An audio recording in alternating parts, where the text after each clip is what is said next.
New York City, I'm Shauna Smith alongside Brad Smith. This is Yahoo Finance's flagship show, The Morning Brief, the ultimate guide to help you, the investor, make smarter decisions for your portfolio.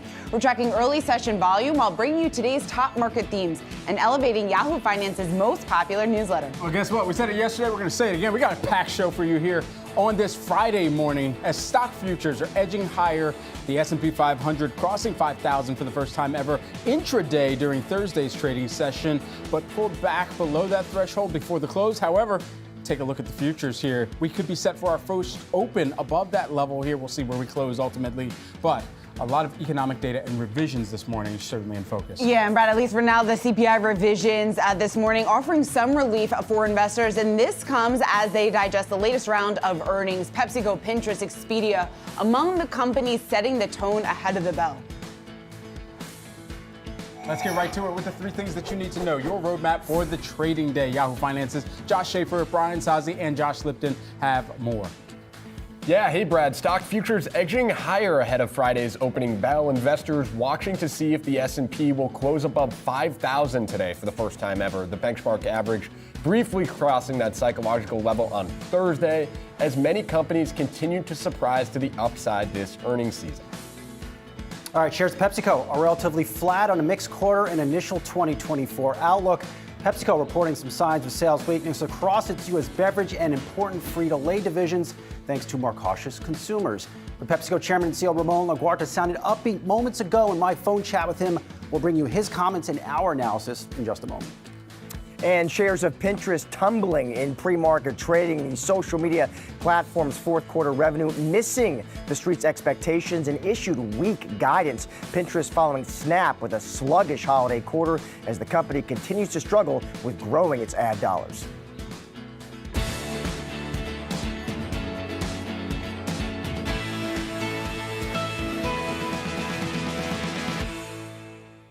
Our top story this Friday morning, stock futures moving to the upside. Wall Street waiting to see if the S&P 500 can close above that historic 5,000 marker. But before we can close, we got to open up. So here with us at the desk, we've got Yahoo Finance's Josh Schaefer. Hey, Josh. Hey, Brad. I spent a lot of yesterday afternoon just staring at our S&P 500 page on the website. Just looking at tick by ticks all day. Just looking at it. And it didn't move that much. I was talking to Jared Blickery about this, actually. It was interesting. It was one of the lowest ranges, one of the smallest ranges we've seen for the S&P 500 in 2.5 years.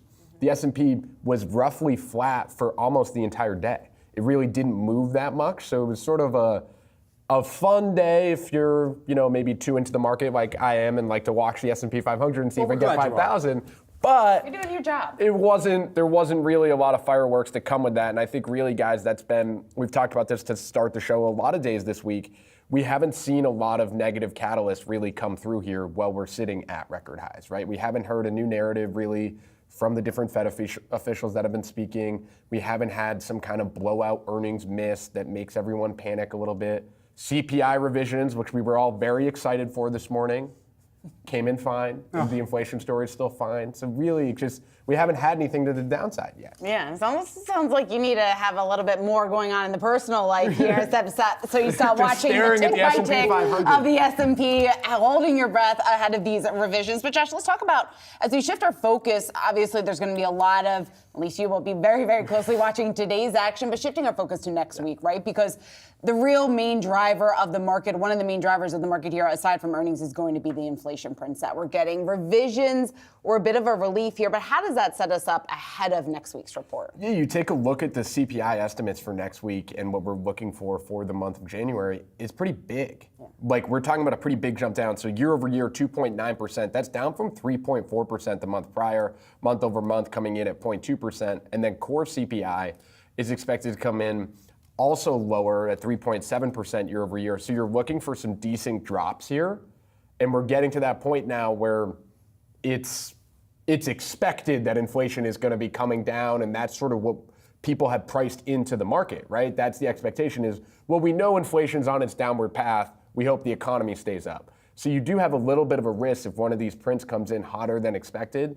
maybe that's what finally sends us down from, starting the show talking about record highs every day. Yeah, well, those record highs going to be good to see if we are able to close at that level later on today. 5,000 today, Brad. Bring a Friday vibe. Come on. Yeah, I'm trying here. Look, we got about 25 minutes till the start of trade, and then, we've got some time until we can ultimately close at that marker. Josh, thanks for setting up the trading activity here for us. We're also tracking shares of PepsiCo this morning. They're ticking slightly higher after reporting a rare drop in revenue, but there were some bright spots in the quarter as the company posted a beat on profit thanks to lower charges and its continued price hikes. For more on the results, we go to Yahoo Finance executive editor Brian Sozzi here with us. Soz, you spoke with PepsiCo CEO. Investors snacking on shares of PepsiCo, right? Friday humor? No. Okay. Well, anyway, this is like an initial. I liked it. This is initial change because PepsiCo shares initially bid down in response to these results, and it made sense.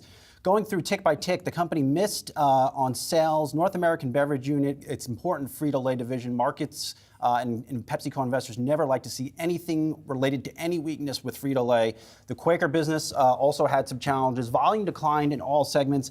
And I think inflation, guys, was a little bit stickier than a lot of investors expected. That really impacting a lot of divisions of their business, whether it's sugar prices, corn prices, whatever it is. I think that weighed on profits by division. So I caught up with PepsiCo Chairman and CEO Ramon Laguarta, who we just talked to a couple weeks ago at Davos. I mean, he struck an upbeat tone on the health of the U.S. consumer. Did acknowledge maybe some pockets of weakness, lower income consumers, perhaps gravitating towards more affordable, smaller pack sizes, whatever it is. I think he's still optimistic on the consumer this year. I think I would take this quarter by PepsiCo like this. These are some of the best operators in the entire stock market. So when PepsiCo comes out here and maybe reports a mixed quarter, there's some little concern about the guidance. How good was that revenue outlook? How good or how high quality was that earnings outlook? They're likely to come out here, trim some expenses this year, get margins to where they need to be, deliver on earnings. Pepsi hates not delivering on its earnings expectations, and they really hate not delivering above their earnings expectations. So not a perfect quarter from the company. Jeffrey's out with a note this morning saying it was an okay quarter. I would agree with that. But again, the market is taking, I think, a wait-and-see approach as that conference call rages on. Brian, what do you think just about their approach to pricing so far? Obviously, they have been forced to raise prices and facing those inflationary pressures. But from your conversations, even beyond what you were just talking with PepsiCo here this morning, but how CEOs are kind of walking that fine line, right? They need to raise prices to boost their margins. But then again, they're also a bit handicapped because the consumer, on the other hand, is under pressure. I think the first instinct is, yes, first, look, all these food companies have raised prices aggressively since the pandemic. They had to because their own costs of doing businesses are going up. They're public companies. They have earnings, investor expectations to meet, whatever it is. But they've also raised prices by maybe taking a couple chips out of the bag. I'm not saying PepsiCo necessarily is doing this widespread, but this is what food makers do. It's called shrinkflation. Taking a couple chips out of the bag, maybe pumping in a little more air, whatever it is, that is one way for them to raise the price on their products. I think PepsiCo has really focused this year on smaller pack sizes and using that as a lever to get a lot of pressure consumers into the business. But by and large, given the inflation that they saw, given some of the pressures that they did see on sales, this wasn't a bad quarter. It was just not one of those good old-fashioned blowout Pepsi quarters. Look, some investors still pushing some chips onto the table here this morning in pre-market. Wow. Look, you set up the Friday jokes. What's your Super Bowl snack? Super Bowl snack? I mean, it's got to be wings. Wings? Why not? Mini hot dogs. Mini hot dogs. Shut up. Says no one. Says no one mini hot dogs. Good. Oh my gosh. You guys are missing out. You guys aren't eating. Well, you make guac, right? Your trademark guac? Yeah, not mini hot. Sean, what are you talking about? Well, I know you put lemon in your. I know you put lemon in your Bud. You also put dogs. lemon in your Bud Lights. You're just a I different do. person. Lemon in the Bud Lights. That is my tip for everyone this Super Bowl Sunday. All right, thanks. Let's talk about a big mover here this morning, and this time to the downside. We're taking a look at Pinterest under pressure in pre-market trading, off just about 7%. A big sales miss in the fourth quarter, pointing to a slow rebound or struggling digital advertising business. Now, the social media company also providing a softer revenue outlook than the street expected. Let's break it all down with Ali Mogharabi. He's at Morningstar's a senior equity analyst. Ali, it's great to have you here. So first, not too much focusing on the stock and share price reaction to this report, but taking into account what we did learn here from Pinterest, and we were drawing comparisons in our morning meeting to some of the weakness that we saw in Snap. So what was your takeaway from this quarter and just the ability of some of these smaller players to compete with their larger rivals? Yes, actually, my overall takeaway from this quarter was pretty positive. I think in terms of making progress by these smaller players, you saw a few things. One, user growth continued. to the monetization of those users continued, partially also because there's engagement.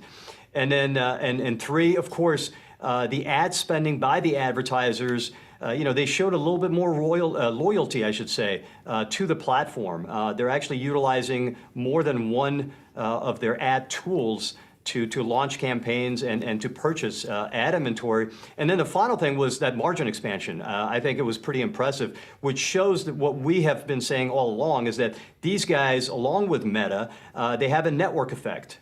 So there is that flywheel, and it's starting to turn for Pinterest. So we upped our valuation to $43 a share, and we still think it is currently fairly valued. Ali, what do you see in terms of the ability for Pinterest to close the gap over time between advertising revenue relative to impression growth? Because it seems like they're really prioritizing that, trying to make sure that advertisers feel like they're getting more bang for their buck. But Pinterest, on the other side, investors at least want to see that recognized in revenue and flow through to the almighty margin number that you were just mentioning a moment ago. And what steps do they need to take to get that done?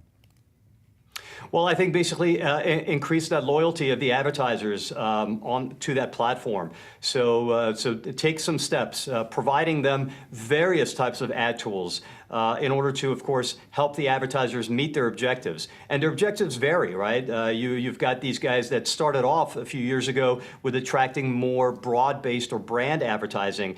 And now, of course, most of the advertisers are looking for, have that short-term objective, looking for that, that conversion or direct response type of advertising take place in a short term. So, and these guys have actually progressed on that front. So I think if they provide that diverse types of ad tools for the advertisers, then over time you could see advertisers more permanently or for more long-term allocate their ad budget towards that platform. And we're seeing that to start, at least based on the Q4 numbers.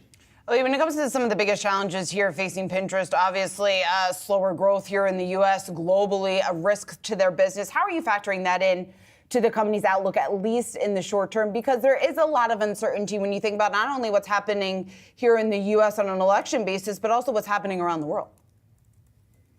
There is, especially the instability in the Middle East, and of course, slowdown in the economy, as you mentioned.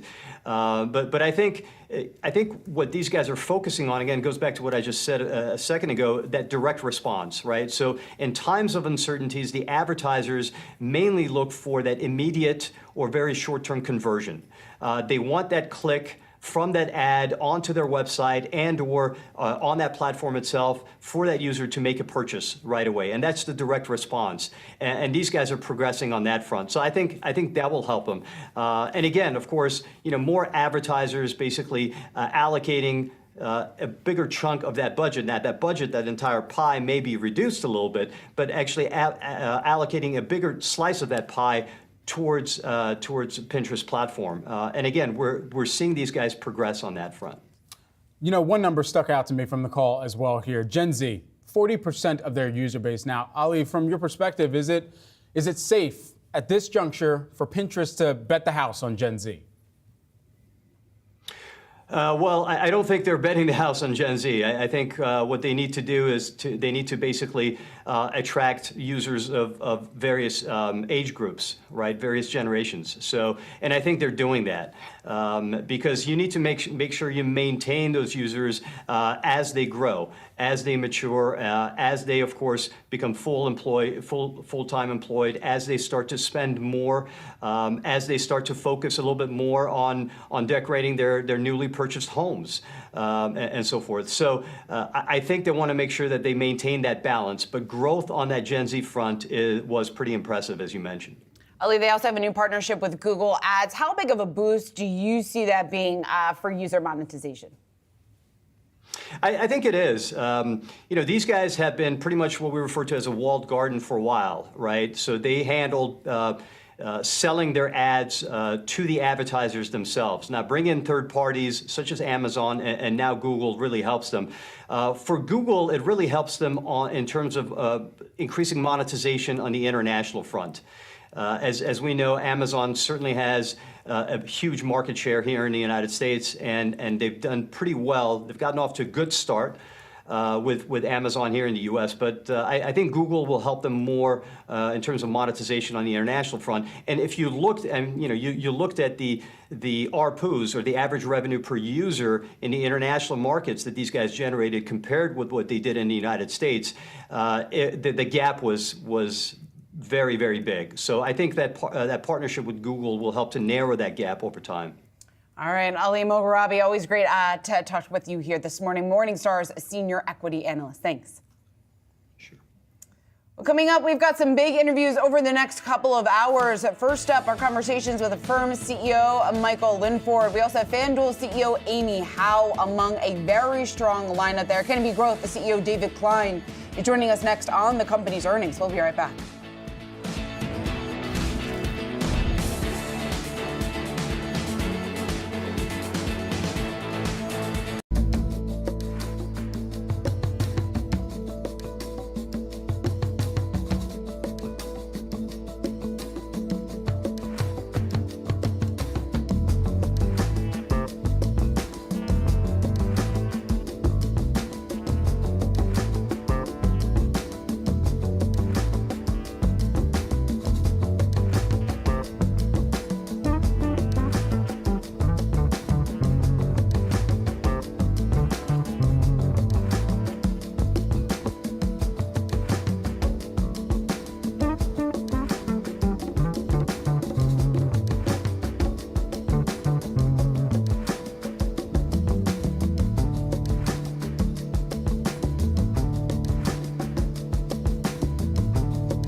Shares of Canopy Growth moving to the upside here, up just about 2% in the pre-market trading after beating on revenue, reporting a smaller than expected loss for its fiscal third quarter. We want to bring in the company's CEO, David Klein, CEO of Canopy Growth, joining us now for more. David, it's great to have you here. So going into this quarter, really over the last several months, there has been many concerns, just liquidity concerns, your ability here to continue as a going concern. What is your message to the street following these better than expected results? Yeah, so I think the results for us were really strong in the quarter, delivering good top line growth, delivering really solid gross margins, as well as completing our transformation to being 100% cannabis focused. I think that all is very strong for us in terms of building on our balance sheet strength. We paid down over $1 billion worth of debt over the last year, so we're feeling really good about where we are as a business, and maybe just as importantly, we are able to schedule our shareholder vote, which allows us to bring our U.S. enterprise to life over the next several months. So all in all, a real exciting quarter for us. David, when you think about the going on strategy from here forward and operations-wise, we've heard a wave of layoffs come forward over the start of this year. Is significant restructuring something that you, CEO, the rest of the C-suite have had to think about and consider? Yeah, so the good news for us is that it's behind us. It's why we're able to deliver really good gross margins, because we got our footprint right. We'd been operating with too much capacity, and so over the last year, we cleaned that up, and we feel really good about the enterprise that we have here today. And now that we have good gross margins, now we can really focus on driving top line growth, which is really where more of the excitement comes from. And David, how do you do that? It really is executing in the market and bringing. In the past year, we brought new strains to market, which really resonate with consumers. We're going to continue to do that. We're bringing new product formats to the market, in particular in Canada, and we're actually going to enter in maybe a bigger way a couple of other categories for us in the Canadian market. David, you just mentioned the new products. What does that look like? And how are you figuring out, I guess, what's going to register not only with obviously users, but also with shareholders, or winning back that confidence that's been lost across the industry? So I think it's really about getting products in the hands of consumers that they want. So a category that's doing really well is a category like edibles, or a category like pre-rolls. Consumers want convenience, and we're riding the back of some real massive macro trends. Research shows that people between the ages of 21 and 35 actually prefer cannabis to alcohol. And so we think that creates a massive tailwind for us. We just need to put products in the hands of those consumers that they can very easily enjoy them. David, of course, here in a general election year, there's several states where cannabis is on the ballot, but more importantly here, federally, for your business, when you think about the balance of power in D.C. and specifically the White House as well, if there is a changing of the guard in the White House, what does that look like for the broader cannabis industry for the next 4 years? So I think there are a couple of things to really think about here. The first is there's been some discussion and coming out of Health and Human Services and now sitting with the DEA about rescheduling cannabis from a Schedule I substance to a Schedule III substance. That has a dramatic positive effect on our business. And then secondly, the way we've set up our operations in the U.S., we can be successful on a state-by-state basis, and so we're kind of built to succeed as the regulatory environment exists today. And yeah, we'd love to see a little more softening at the federal level from a regulatory standpoint, but that'll be just icing on the cake. David, so would a Trump presidency then be better for your business? I think that the way our business is set up, it really is executing in each state that we're in. And as I said, like if we can get rescheduling, that would have a very positive effect on our business. But we don't need much beyond that in order for our operations to be successful. And from a political standpoint, I would say that the overwhelming majority of Americans of all demographics favor cannabis legalization of some form.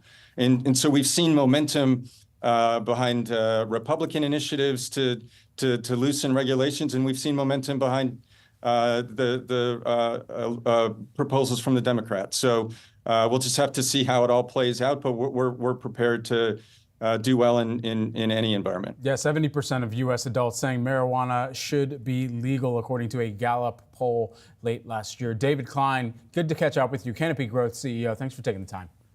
Thanks. Let's take another look at a trending ticker we're tracking here this morning. Cloudflare shares are jumping in the pre-market after reporting a 32% rise in revenue from a year ago. CEO Matthew Prince touted robust momentum with large customers in the quarter, leading to strong results here. You're taking a look at shares pre-market. They're up 24%. Kobe.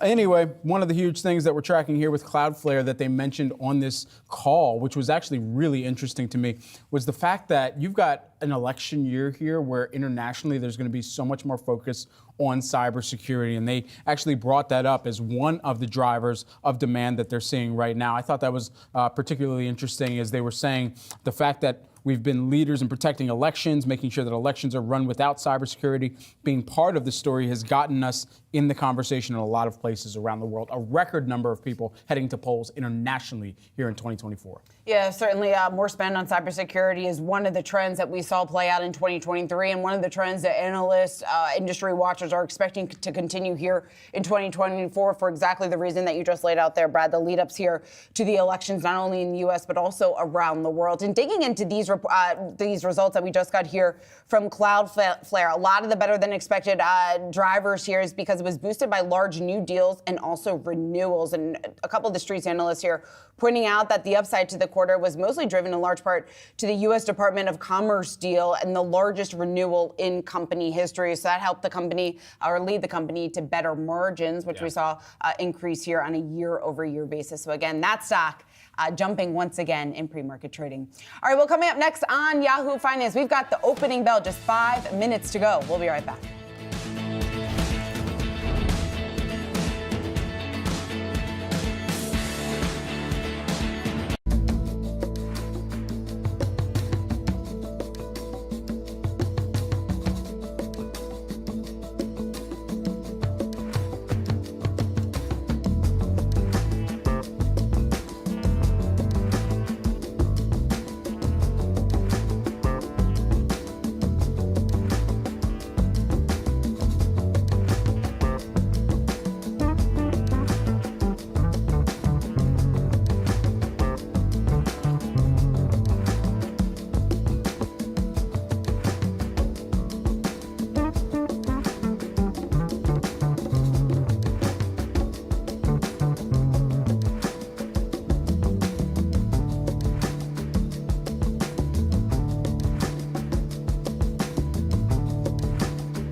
Let's take a look at today's stock to watch, and that is Expedia, under a tremendous amount of pressure after the company shocked investors with the announcement of a CEO change. Yahoo Finance's Madison Mills is on the floor of the New York Stock Exchange with the latest on that move to the downside. Maddie.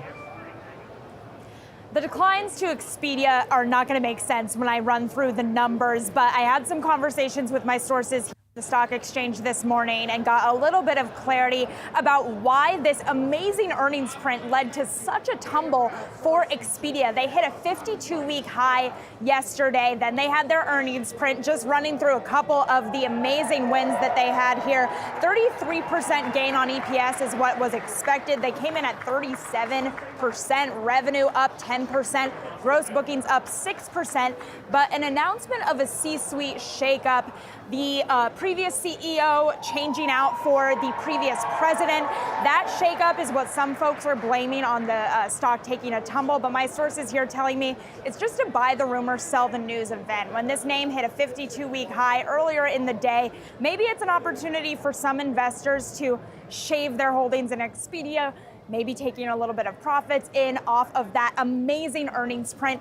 Interesting to note also, the CFO saying to other news outlets that it was potentially related to that bookings number, bookings increasing by 6%. That was a little bit softer than what the street had been looking for. And the CFO blaming that on some of the Boeing experience that we've seen out there. Maybe that was weighing on travel demand. I am hesitant to totally buy into that just because we haven't seen a lot of evidence of that in the overall macro bookings picture just yet. So we'll see what that looks like for not just Expedia, but the airlines. Will we get more earnings out as well? Are we seeing the Boeing picture having a read through to some of the other consumer demand on airlines in the ticket buying picture moving forward. All right, Maddie, thanks so much for breaking that down for us. We're just about 30 seconds away from the final opening bell of the week and putting up the futures here of where things stand right ahead of the opening bell. Looks like we're going to open here to the upside, and a lot of that focus today is on the S&P 5,000. We briefly crossed that mark in yesterday's intraday trading day. It closed below that level, just shy. Looks like we're going to open above that 5,000. The question, though, whether or not we're going to be able to stick it and stay there throughout the close. It's not how you start. It's how you finish at the end of the day. And so we'll see if we're able to finish above 5,000 for the very first time ever. Of course, you can tune into our 3 to 5 hours where we'll count you down and to and through the closing bell. But as of right now, it's the opening bell. Let's stay here. Let's live in the moment here, folks. Take a look at the U.S. major averages. You've got some red, some green. We've got some purple. We're rocking purple for PS I Love You Day, an amazing foundation run by our own Brooke De Palma. And we've got our purple on. So if you're out there and you haven't gotten dressed yet for the day's journey, rock some purple. Why not? Amazing charity, and also bringing attention to a great cause surrounded for mental health. So certainly happy PS I Love You Day. All right, let's get back to Yahoo Finance's Madison Mills standing by in her purple on the floor of the New York Stock Exchange. Maddie. Yeah, well, it's an interesting day because after a very meh week, you guys, honestly, I didn't have a ton to cover for you at the opening bell, but we finally got some good economic data this morning that I can dig into here with CPI revisions. Having said that, those CPI revisions coming in exactly at expectations, remaining completely flat. So what does that mean, right? Last year with CPI revisions, we saw a big upward surprise, and that was a concern because it indicated that maybe the Fed was going to have to be higher for longer. Maybe we were even going to see some more hikes from the Federal Reserve. These CPI revisions this morning coming in flat. That is great news for folks who are banking on the Federal Reserve to have some cuts moving forward. The market's still pricing in about half a dozen of those cuts. Whether or not that's actually going to come to fruition remains to be seen, but those CPI revisions could be enough to move this market out of that 5,000 range today. You guys mentioned we briefly hit over that 5,000 mark yesterday. The question is whether or not we're going to be able to actually break out of that range of tightness that we've been in yesterday and throughout the week and really see that 5,000 mark becoming the new bottom line for the S&P. I also want to point out a chart from Ryan Dietrich this morning because as we know, you guys, highs beget highs. So the S&P hitting that record-breaking high yesterday, that is going to lead to more highs moving forward. And this is kind of mirroring the picture that we've seen throughout this earnings cycle thus far. We're over halfway through this earnings cycle, and we've seen continued beats across a lot of the major names. I think about a Meta, for example. I've mentioned this before, adding the entirety of McDonald's to its market cap in just one day. Think about that, $200 billion added to Meta's market cap just in the span of a day after their earnings beat, announcing dividends. We've seen that the companies that have the cash on hand to announce dividends are doing really well.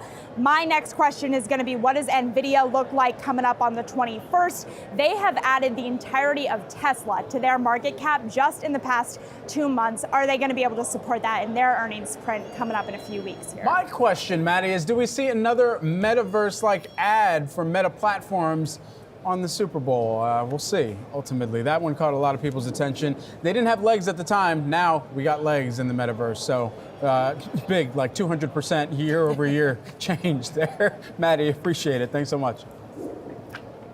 Well, switching gears here, well, kind of staying on the same thing. S&P 500 opening above 5,000 this morning. Earnings, especially from mega caps, bringing the index higher, but there might be danger in being overexposed to big names. For more on this, we've got Joe Mazzola, who is the Charles Schwab Director of Trader Education here. Joe, great to see you here this morning. When we think of some of the new highs that we're looking to strike at today's close and where we've been trending to get to this level, what does that set up for investors that are trying to figure out how to position their portfolio off of highs? Yeah, I mean, round numbers are a real thing. I would look at this a couple ways. I would look at this from sentiment indicators, but I'd also look at it from, the concentration of the move. So, our own sentiment indicator that we have, we call it STAX. That's the Schwab Trading Activity Index. That showed that our retail investors were, moderately bullish in January. So we basically track over 30 days. 35 million accounts, and then we create an index, and the score, if it goes up, that shows that more activity on the bullish side in client accounts, and we did see that. It's nothing glaring. It's nothing that would suggest that there's this fear of missing out type of trade, but it does suggest that there was some positive sentiment, and it's a bullish indicator. And I would also say that from that perspective, where were clients moving their monies into? Well, I mean, it's kind of what you're seeing in the overall market. There was a lot of concentration towards the Mag 7. So, you saw some buyers of Tesla, Nvidia, Amazon. Those were the three biggest buys. And, where did they sell? They sold in some of the interest rate sensitive sectors. And so the same transition that you're seeing going on in the market right now that really started in into December, into January, where there was a realization that, well, we're not going to get maybe those 5 to 6 rate cuts we were hoping for. It made its way into our own clients' trading activity, where they decided that they wanted to kind of stick with maybe some of the game plans that worked in 2023.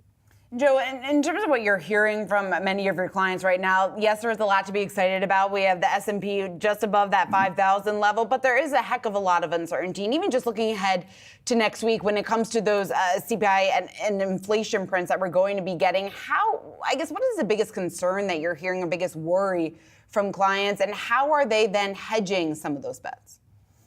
Yeah, that's a great question. So what we're kind of hearing is, there is a little bit of concern about maybe some of the concentration, even though, they are kind of moving into those different positions. What we notice is from that score that I mentioned, it's a 44.73. Now, if you look at the range on that, and that's kind of moderately low. So what you're seeing is clients are buying, but they're not levering up, because we look at the levered ETFs, we look at option activity, we look at all of that in there, and apply kind of like a beta to that. So, the more that they're levering up, the higher that number would be. So I think that there's this cautious optimism, but there's also this belief that, what's going to happen once these rate cuts kind of start? You guys were just talking about the buy the rumor, kind of sell the news. Is that same thing going to happen in the market once the rate cuts start, as we move into what we're predicting May? And the rate cuts when they commence, and about 3 to 4 for the year. And in terms of how are they looking to hedge some of that downside risk, I would say this. I would say from the market as a whole, one of the things that concerns me is the lack of hedging. We're not seeing the same type of hedging you would start to see at normal market tops. If anything, there's a little bit of complacency in some of that upside call buying. What I've been telling some of our clients and investors, if they are concerned about that, there's different ways that they can handle that.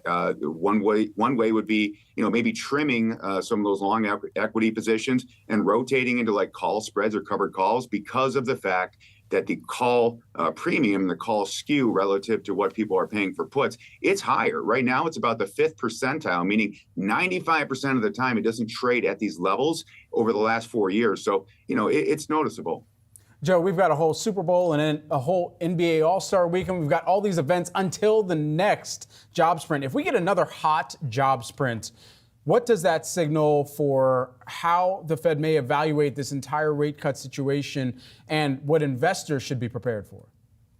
Well, it's interesting because, the whole mantra over last year was, good news for the economy might be bad news for the market, right? Because you're not going to get the Fed rate cuts that you were hoping for. But we started to see a little bit of a shift in that in the last month or two, where good news became good news. And we're starting to see, even though interest rates are climbing up, the 10-year yield's about 4.18 right now, you're still seeing the market push towards highs.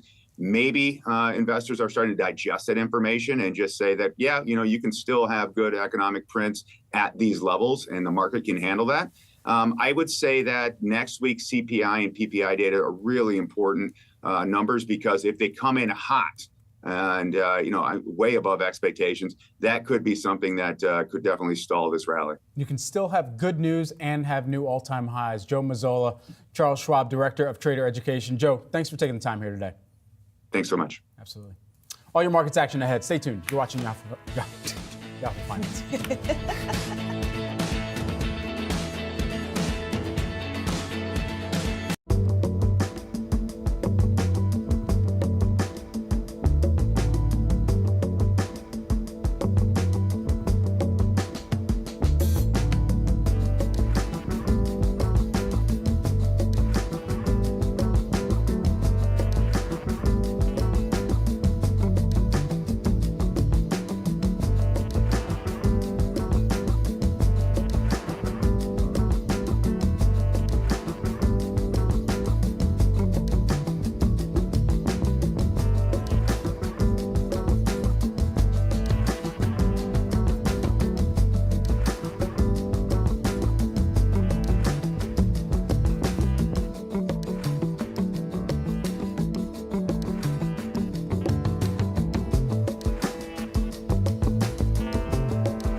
What an earnings season for car makers. Electric vehicles were the hot topic. Some companies struggled in the space, others claiming victory.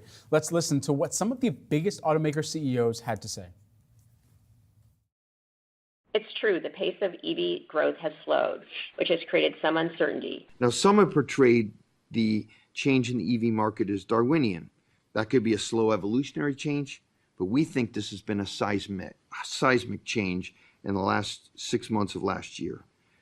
That will rapidly sort out winners and losers in our industry. We are focused on exciting new projects that will, I think ultimately, if we execute on all these things, and it is very hard to do all these things, it's not a sure thing, but I do see a path where Tesla could one day be the most valuable company in the world. Let's bring in Yahoo Finance's very own Pras Subramanian to break down what this means for the future of EVs. Hey, Pras. Hey, Brad. So, we showed Jim Farley there. I wrote about this week about how they sort of pivoted. And I think that's what's happening with in particular, the traditional legacy OEMs like GM and Ford, is they're pivoting their plans to kind of make them smaller, spend less money, make sure the cars that come out in the future are going to be profitable, at least in the near term. Elon Musk, of course, Tesla is they're sort of winning in the sense that they actually make money on these EVs, but they're struggling with the fact that how much can we grow in this market where are we hitting the 10% in countries? That's sort of the barrier, and more people don't want to buy them. He thinks it's more of a price issue. We've got to have cheaper EVs to give to the masses, and the legacy OEMs like Farley at Ford and Mary Barra at GM are saying we can't necessarily afford to make cars that cheap. So we'll see. Maybe the Gen 2 cars will be better from a profitability point of view. And Pras, when it comes to the strategy that we're learning here, at least the companies that are most at risk when it comes to those legacy players, out of what we have heard over the last 2 weeks and those at least short-term plans trying to navigate what is turning out to be an extremely challenging landscape, is there one that maybe is better positioned than the other just in terms of helping to stem some of those losses? I would say I would say Ford and GM are in the driver's seat because they have really strong truck businesses, and that seems to not be going away. Stellantis will report next week, and they do have the Ram truck franchise, but it's not as a big moneymaker as F-150, Silverado, GMC Sierra. So I think if they have kind of a strong truck and SUV business, you can kind of lean on that for a little bit, but wait till oil prices go back high again, then consumers will shift over to cheaper cars. So right now, I would say those guys are in a better spot, in America at least, because of the fact that the trucks and SUVs. Yeah, giving them the ability to offset some of that weakness. All right, Pras, stick around because we want to talk a little bit more about what is playing out right now in the automotive space as auto giants warn of a new reality for EVs. Companies that haven't gone all in on electric vehicles are starting to reap some of those benefits. Mazda having its best year in nearly 30 years. That's thanks to demand for its hybrid vehicles. Here to tell us more, I want to bring in Tom Donnelly. He's Mazda North American Operations CEO, along with Yahoo Finance's Pras Subramanian. Great to have both of you. All right, let's talk about some of the dynamics that are going on right now within your industry, Tom, because it's an extremely tough time for auto giants right now, trying to navigate this shift or slower than expected shift to electric vehicles. How are you thinking about this and approaching the transition at Mazda? No question. It is a dynamic marketplace right now. But we've had a strategy all along that we call multi-solution. So a multi-solution approach, meaning all along our plans were around hybrids and plug-in hybrids, and ultimately electrification. So last year we introduced a plug-in hybrid CX-90 in the mid CUV segment. In a few months, we're going to introduce a plug-in hybrid CX-70 as well. And later this year, we'll introduce a CX-50. And we have a three-phased approach that will take us out through 2030. And by 2030, we will have a full lineup of electrified vehicles. So we think the pacing and our overall strategy is right for the market today. Hey, Tom, it's Pras here. So morning. Do you think that, or I sort of look at it as sort of, Mazda was criticized in the past for not going fully in on EVs. And many had said it was a money issue. It's a tremendous money issue to invest in. And Mazda was having success with their cars and pushed more into hybrids. Is it more of a business case situation or more of we kind of fell into this because we weren't really investing so heavily into the EV transformation? Yeah, Pras, great question. We think our strategy is the right strategy, as I said a minute ago. The term that I've used and others internally have used is an intentional follower. So we want to time the market right and ensure that we introduce products, technologies, powertrains that the market demands. And we're clearly seeing a slowdown in BEV adoption. We're seeing acceleration in hybrid demand. And that's why we think the introduction of the 2 plugins that we have this year, as well as the hybrid and CX-50 later this year, we think we're timing the market right. And then as we play forward to the 2030 horizon, we think we're going to be well positioned. Again, we'll have a full lineup of EV vehicles by then, but we think our strategy is right for today's marketplace and really for the next couple of years. Coming off of, Tom, 2023, where you did see record sales, I wonder what feedback you're hearing from the dealer network, specifically on pricing right now, that the consumers are actually gravitating towards. Yeah, great question. We're just coming off the National Auto Dealers Convention, NADA, so we just spent the last few days with our dealer partners, and they're very enthusiastic about their business and their outlook for this year. There's clearly been a shift in the marketplace in terms of beyond the electrification, a much greater sensitivity to affordability. But we think we've gotten ahead of that in terms of some actions we've taken. They feel very upbeat about the product portfolio, the actions we've taken to really enhance the customer experience via our Retail Evolution showrooms. So we think the building blocks that we've laid over the last few years position us well for the next few years for sure. And we're really pleased with, as you acknowledged, coming off of really strong calendar year of 2023. We had our best December ever in terms of retail sales, our best January ever in terms of retail sales.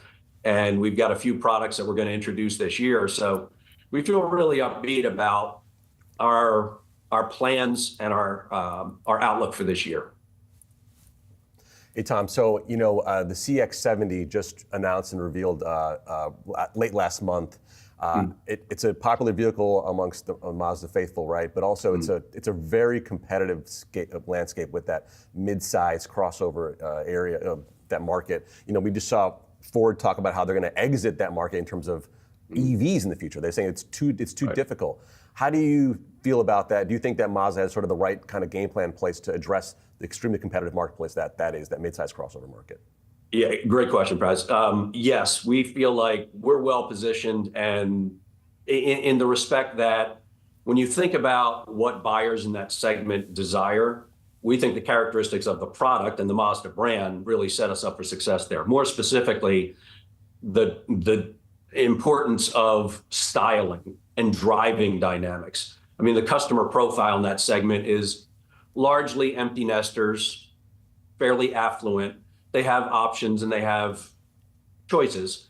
And we think that, again, the design that has always been a Mazda strength, the driving dynamics, and what's unique about this vehicle for us is really significant capacity and utility in this vehicle. So we think that hits the sweet spot with what customers in this segment are desiring. Tom Donnelly, who is the Mazda North American Operations CEO and Yahoo reporter, Pras Subramanian. Thanks so much for joining us. Thank you very much. Absolutely. Coming up, 2 members of the Magnificent Seven battling it out for the highest market cap. We'll bring you those names on the other side of the break.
Bank of America's weekly roundup of fund flows showing investors are sticking with what's worked, pouring more money into market leader NVIDIA. Yahoo Finance's head of news, Miles Udland, is here.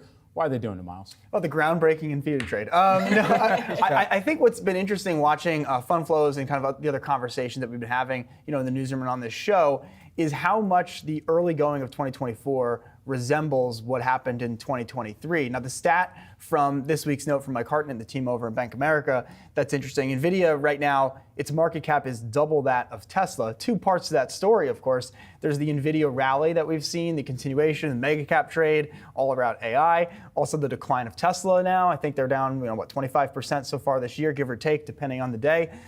So you have that dynamic within the Magnificent Seven. I don't know how much time you guys have spent on the Magnificent Six. Are we doing that yet? The Splendid Fab Five, even? Because it was about this time last year that Hartnett and his group started socializing this idea of there being a Magnificent Seven, and because we were still in the FANG market, and it become like the manga because we kind of Facebook changed its name. We were trying to figure out how it was going to work, and now it feels like we're at a new shtick, like inflection point, right? Yeah. We need a new shtick, let's say, to get us through 2024. But the fundamentals of the market, as we kind of see in this report, where money's into market funds, money's out of the stock market, people still scared of stocks overall, and money going into NVIDIA. It's just, in a way, the calendar turned, but nothing really changed. And going off of that, just in terms of the other flows that we have seen in the market, yes, people are optimistic in terms of maybe at least a handful of names, but there is still certainly a lot of reasons to be skeptical. The flows that we saw out of some of the regional plays obviously was one of the sticking points here,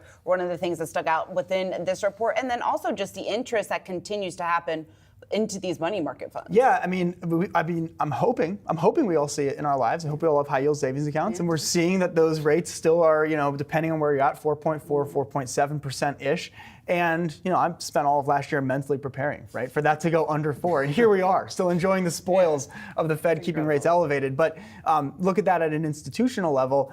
I think the NYCB stuff, maybe let's keep it over here. It's not as much of a deposit-taking institution. I'm not sure how much that influences it, beyond the fact that you can still get now significantly above, 100 basis points north of inflation at least by having your money in a money market fund, some kind of other savings vehicle if you're an institution or a portfolio manager. And that dynamic continues to push out this whole, all the dry powder is going to come rushing into stocks. And certainly the stock market is going up, but this idea of where can people put their money, well, you've got plenty of options right now. Mm-hmm. Well, I'm going to give you an assignment. You got to think of something a little bit more creative than Magnificent Six. Yeah, right. But, like the rhymes. Sexy Six. You're just going to stop at that. Well, no, that would get us through. There's nothing wrong about saying that word. I know it's a family program, but it doesn't exactly, violate those rules. But that's true. We'll go through all of our S's. We will. Take out the thesaurus and just think, what do you got for the S? That's our We'll check back on. I do like to come in on Mondays. I'm not saying I'll be on the show, but I'll be in the newsroom. So on Monday we can circle back and this is for you guys because who do I know? I'm going to workshop it over the Super Bowl. I'm the guy yesterday who was like, I don't know, we can pass on ARM. So don't listen to me. Super Six, just like that. Super Six. There we go. That's better. Better than just reworking that Magnificent Seven into Magnificent Six. Yep. All right, Miles, thank you. This is fun. I'm done. You got to come back. Maybe Monday. We'll see. Enjoy.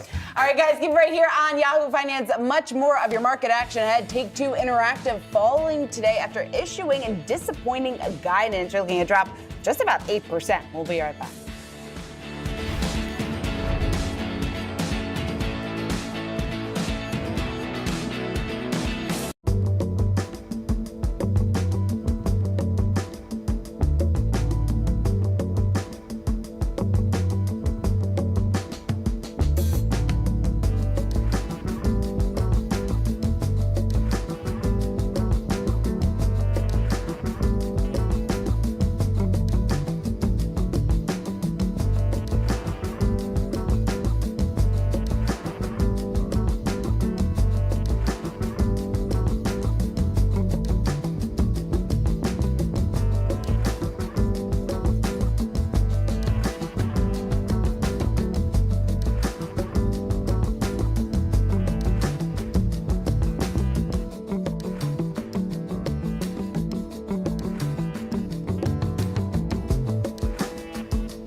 Let's get it. Top of the 10 a.m. hour here. I'm Brad Smith alongside Shauna Smith. You're watching Yahoo Finance Live. We're 30 minutes into the trading day. Let's take a look at how things are shaping up right now. The S&P 500 topping that 5,000 mark once again, setting stocks up for a fifth consecutive week of gains here. The rise driven by some solid earnings reports. As of right now, we're holding just above 5,000. All right, let's take a look at some of those individual movers. First up, L'Oreal dropping about 7%, a miss on sales in the fourth quarter. That was driven by disappointing performance in Asia at the end of the year. Now, luxury cosmetics company seeing sales growth in all regions except for Asia, where they were down about 6.2%. That's why we're looking at a stock under pressure here. The company, though, does see things improving this year. CEO saying the performance in China has been, quote, pretty positive so far this January.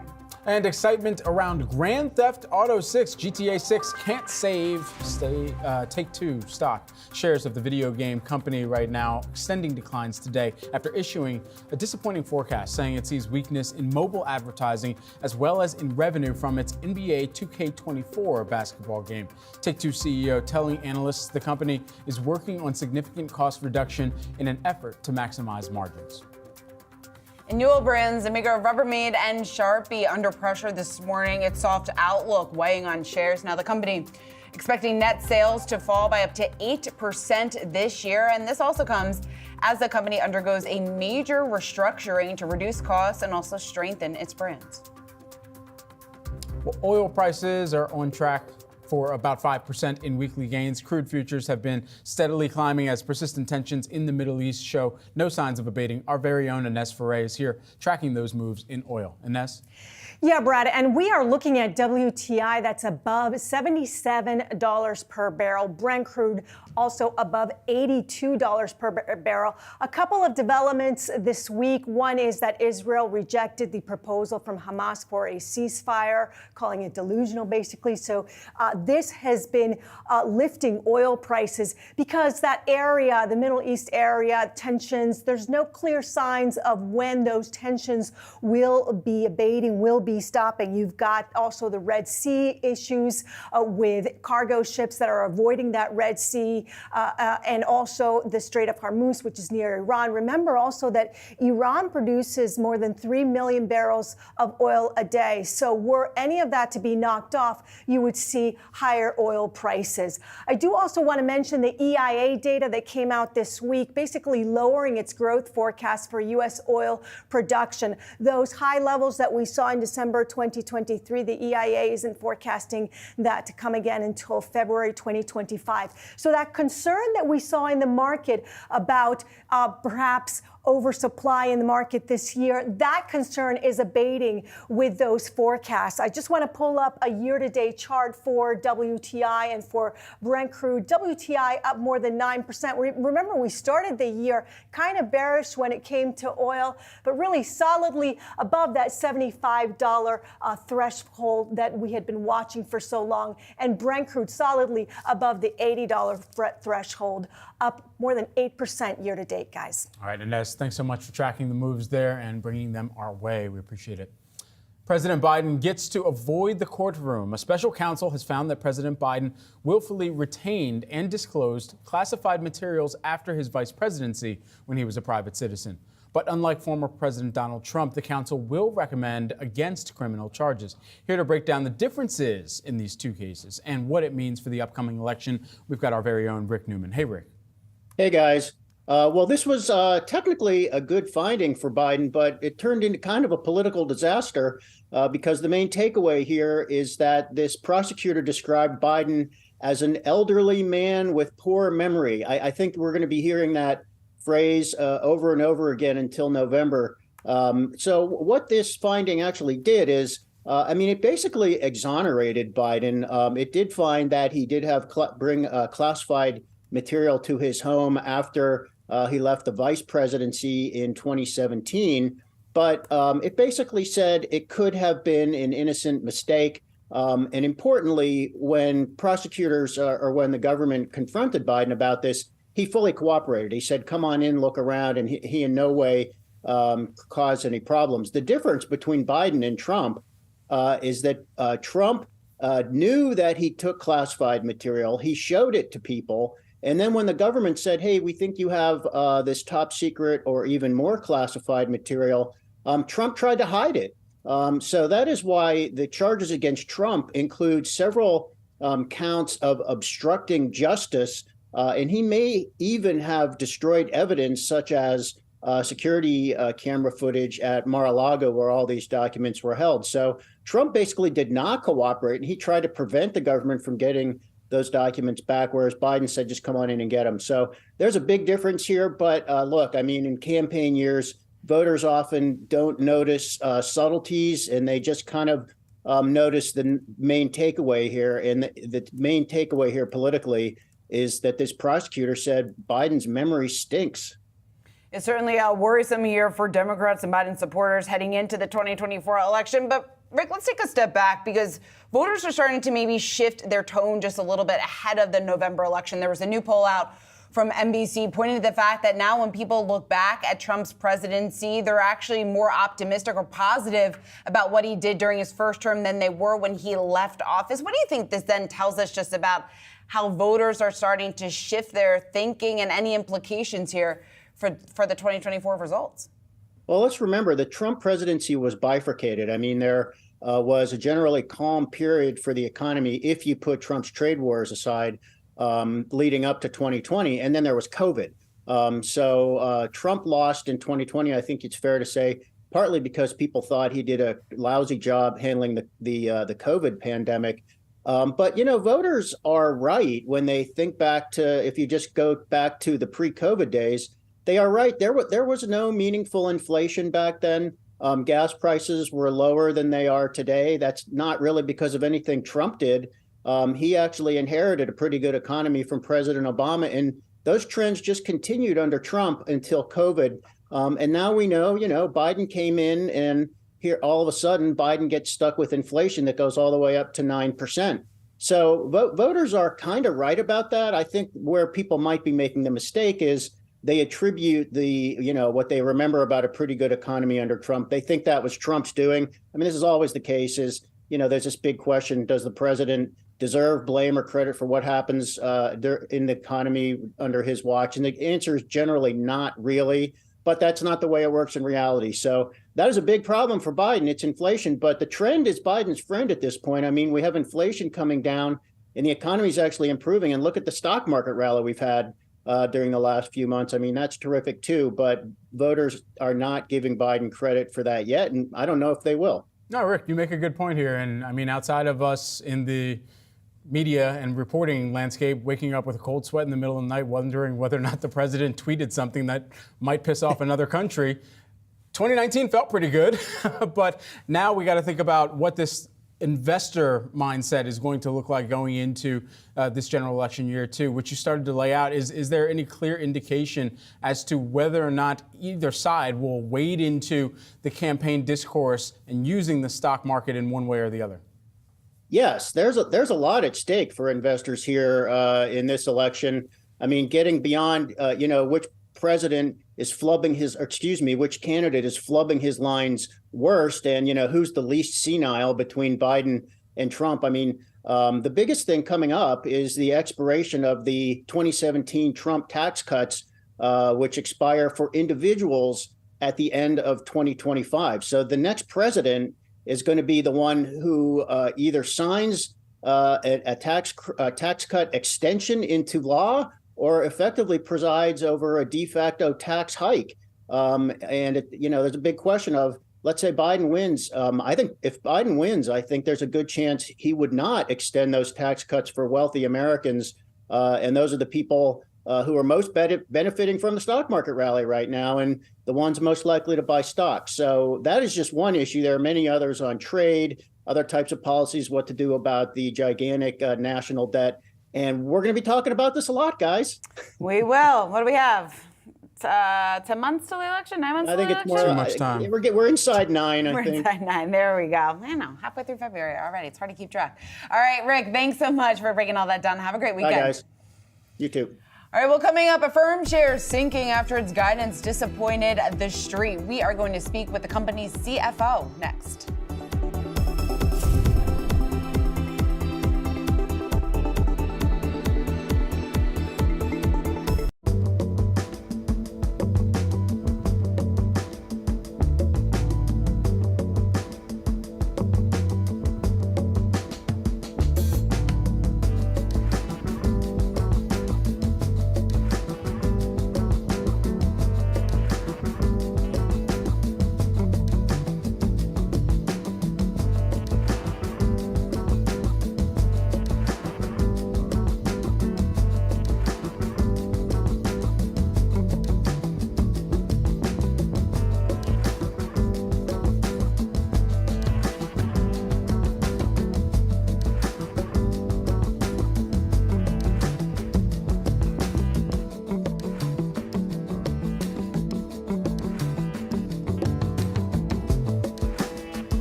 Firm shares under pressure this morning, off nearly 10% after its full year guidance for gross merchandise volume fell short of the street's expectations.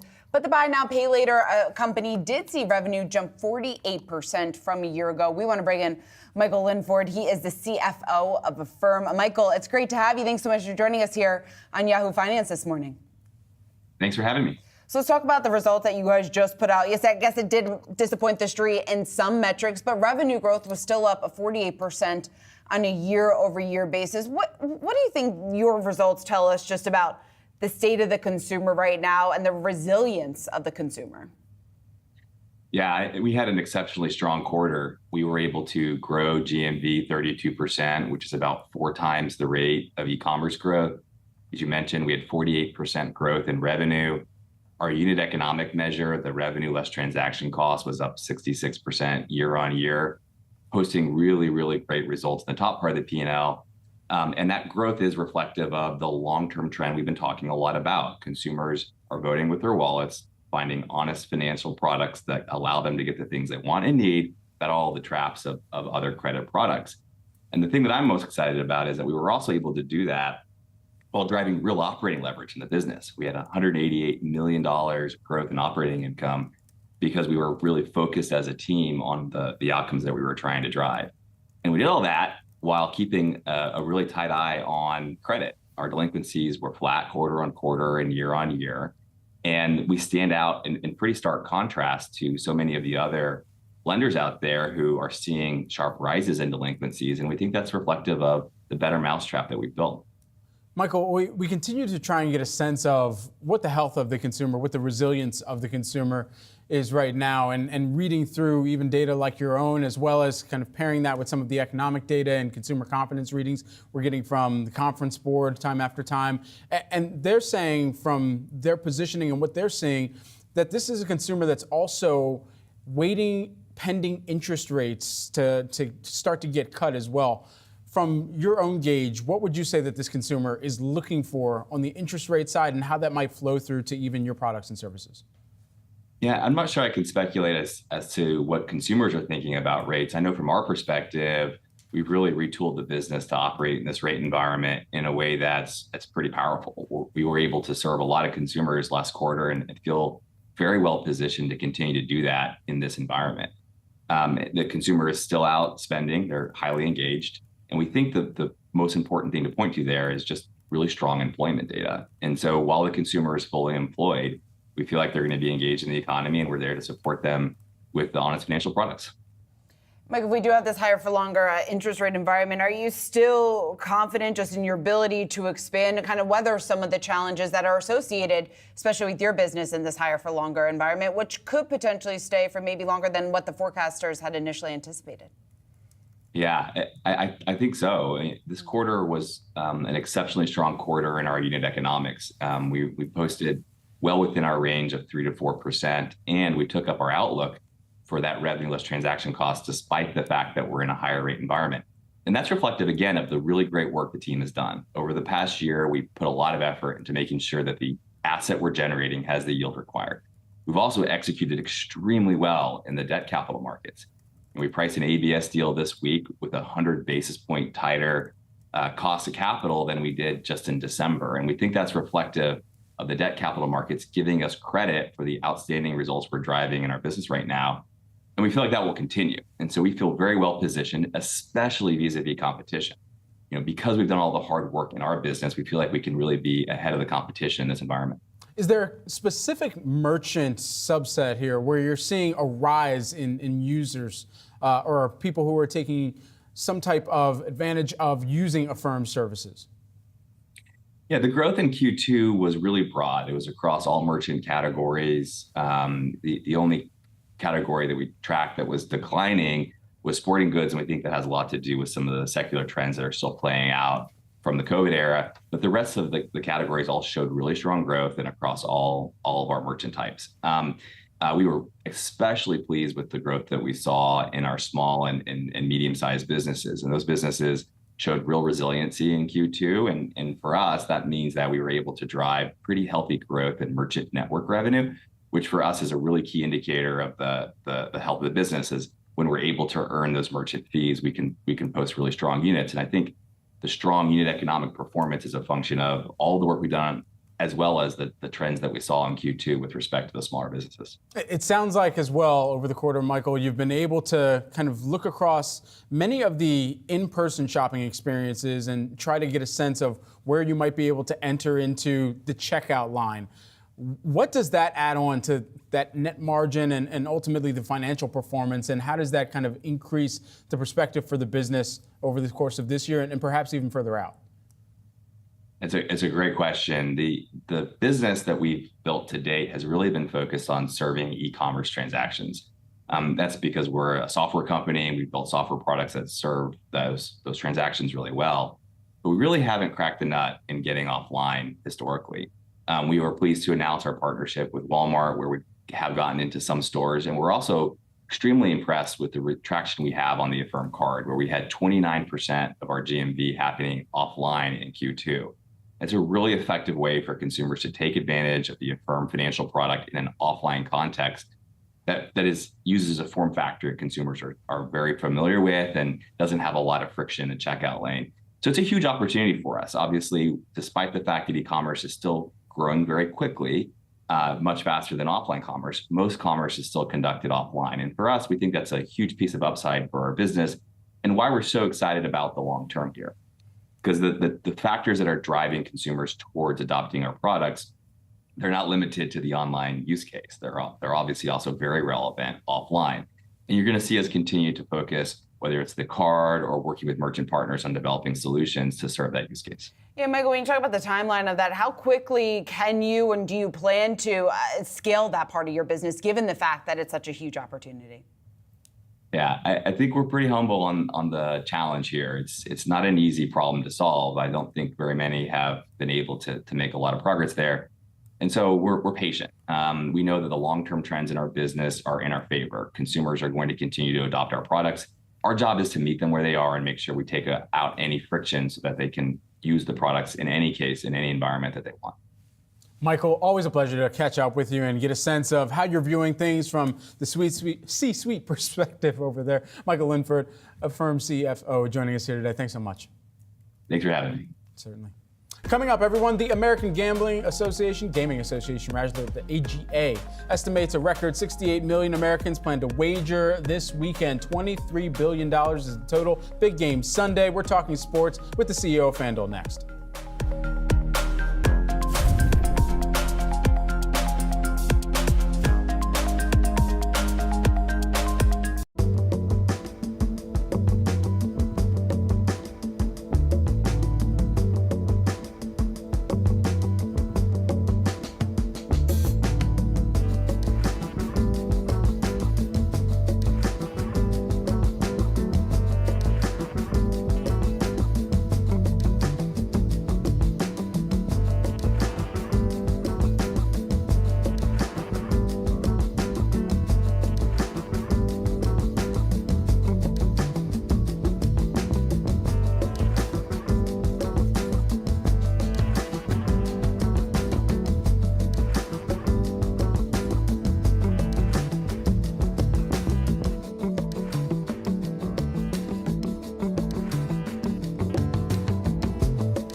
Football fans gearing up to watch Super Bowl 58 while sports bettors place their final wagers. A record 68 million Americans plan to wager approximately $23 billion on the game.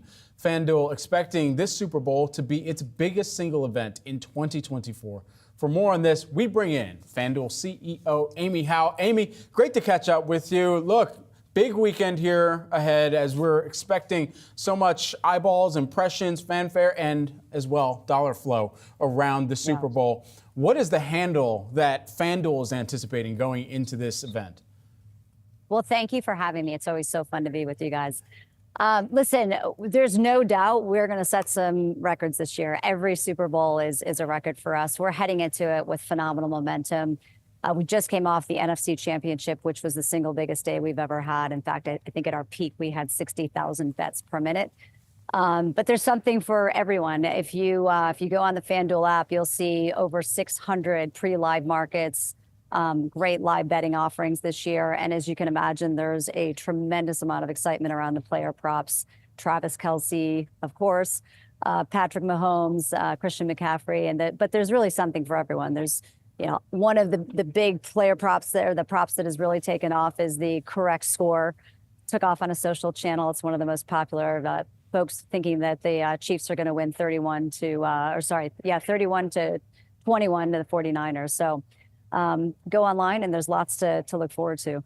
Amy, I'm sure you've gotten a lot of questions just about the Taylor Swift effect, but I'm curious if you have seen it draw in more female interest or more women using FanDuel to bet because of the interest that's been generated by Taylor Swift. Yeah, we really have. If you look at our new activations, close to 35% of them are women. There's no doubt it has really attracted a new user to our platform. And it's such a perfect time of the year to do it, right? Women and men get the opportunity to see why people are so excited about sports betting. It's really kind of created a game within a game. Since Taylor Swift has been on the scene, the player props for Travis Kelce have more than doubled. So it's bringing that excitement, and it's also it's brought more women to NFL as well. So it's had a really positive effect. We were all watching with great anticipation the IPO of your parent company, Flutter. When you think about how you look at that moment and now try to figure out, okay, what is the next growth initiative that we put forward at FanDuel from here to contribute to that larger business? What does that roadmap look like for the year? Yeah, I mean, gosh, that was just last week. We were standing on the floor of the New York Stock Exchange, ringing the bell. Rob Gronkowski was there. By the way, don't forget to go pick whether Rob's going to make or miss. But listen, it's a huge moment for us right now. Flutter is the largest global gaming company in the world. And so now U.S. investors really have an opportunity to buy into the leading, now most profitable brand in the U.S. And that is going to just further fuel our competitive advantage. Allows us to reinvest back into, really strengthening our lead on product and innovation. And as more of the U.S. market opens up, 50% of the market still has to open up, California, Florida, and Texas over time. It just gives us tremendous runway. And, importantly, it also gives us an opportunity to continue to attract and retain the very best talent in the world. So we couldn't be more excited about that inflection point. And there's even more runway ahead. Amy, when you talk about attracting new and retaining your current users here, what does your marketing spend look like, and how are you trying to budget for that, given the fact that we are expected to get more states to come online over the next couple of years? Well, marketing it's such a critical part of what we're doing, right? We're trying to bring consumers over from the black market, and we're trying to do that safely. As new states open up, it's important to make sure that we can create awareness around our brand, but also, create awareness around how you bet responsibly. So it's a critical part of how we bring users onto the platform. And we've had the opportunity to partner with the biggest leagues in the world. We have a great partnership with the NFL, the NBA, all the leagues that you see up on the screen right here. And we're working with some of the biggest media partners to make sure that we can reach the sports betting consumer in the right moment. And Super Bowl there's no better time. This is one of the single biggest events to bring new users onto the platform and show why there's so much excitement in sports betting. Amy, there's a lot of states where this year We know that gambling may be on the ballot, but specifically where the Super Bowl is being held at this year in Las Vegas, Nevada. In Vegas, the state law still doesn't allow for people to use an online or mobile sports book without first registering in person physically at a sports book. So I guess while you're there, what type of conversations are you having with local regulators there to try and figure out how that can change, knowing the amount of people that come to Vegas for an experience, but also want to be able to use what they use perhaps back home? Well, FanDuel does have a sports book at the Fremont Casino. So if you're here, stop by. It's with our great partner, Buoyed. But you're right. In Nevada, you have to register in person. We have a great relationship with the Nevada Gaming Commission, and we're cautiously optimistic that over time, you'll be able to bet legally on FanDuel. So it's an important market for us, just like many of the other markets that have yet to open up. But listen, we're 5 years in, and right, Amy, almost 50%. Oh, sorry, Amy, I lost your audio there. Apologies. Go ahead. No, thank you. Thank you. Amy Howe, apologies for that. We lost your audio there for a second. CEO of FanDuel, thanks. All right, well, NVIDIA reportedly aiming to capture a growing market here for custom AI chips with a new business unit. Yahoo Finance's Dan Halley here with the details. Dan, we're looking at the stock moving to the upside, up just about 2%. That's right, Shauna. Nearing Amazon's market value here, well past the $1 trillion mark. This is an exclusive reporting from Reuters. Basically, they say that they've spoken to some folks and that NVIDIA is moving into the custom chip space. Now, let me just kind of break down what that would mean. NVIDIA currently sells its H100, its high-end chip, to big cloud companies, AI companies, things like that. That is basically, think of it as like a Lamborghini, right? It's probably priced alongside a Lamborghini. It's meant to be this, massive machine that's capable of doing tons and tons of processes constantly, simultaneously, right? So that's the beauty of a GPU. The problem is, like a Lamborghini, it eats through energy. So a lot of companies, Microsoft, Amazon, Meta, Alphabet, they're building their own custom chips. They're called ASICs.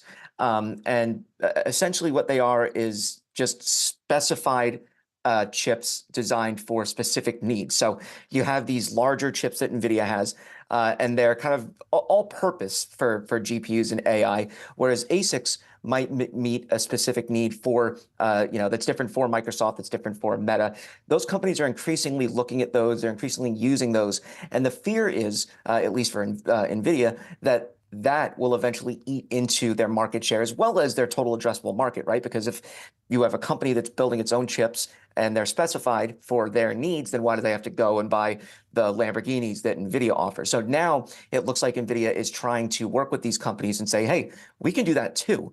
And we can do it better than what you guys can do because we already did the big stuff on the Lamborghini side of things. And so that seems to be what the company is going for here, where they'll be able to have these more customizable chips. And the big deal, as I said, is they use less energy. These are really energy intensive applications and chips when you're looking at the bigger ones. So when you look at these more customized ones, they're less energy intensive and they're specific to these companies' requirements. And so as we see that, we could see NVIDIA really kind of push those companies' own internal projects aside and become the leader in that as well. That doesn't mean, by the way, necessarily that NVIDIA is under threat at any point right now. There's the only companies that are making these custom chips are the massive super cloud providers, the Microsofts, the Amazons, the Metas, things like that. There's still companies all over the world that are fighting for access to NVIDIA's big chips. And so those are going to continue to sell. It's just they're being proactive about this and seemingly trying to get in front of more companies going towards this more specified kind of chip direction. All right, Hallie, thanks so much for breaking it down. Again, we have seen certainly a lot of investor excitement surrounding NVIDIA stock with shares moving to the upside once again today. Dan, thanks. All right, well, earnings have been the big driver of the market this week. And looking ahead to next week, we've got names like Airbnb set to report their quarterly results. Let's take a look back at how the company got to where it is today.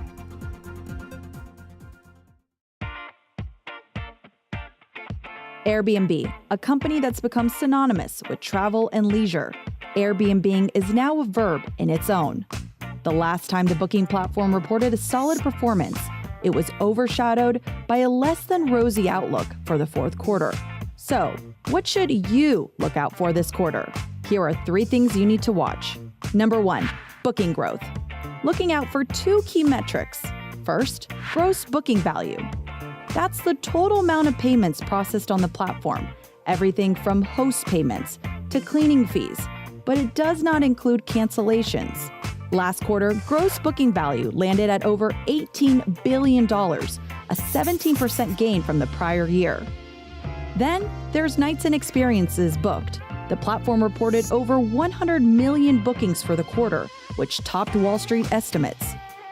Now, as we turn to the fourth quarter, the revenue figure will be closely watched as the company guided a little below expectations. Number 2, international expansion. In the last quarter, Airbnb said their expansion plans into international markets is gaining momentum. Keep an eye out on what is called under-penetrated markets. That means a market with little competition for the same service. Asia Pacific is one, but also take into account markets like Germany, Brazil, and Korea.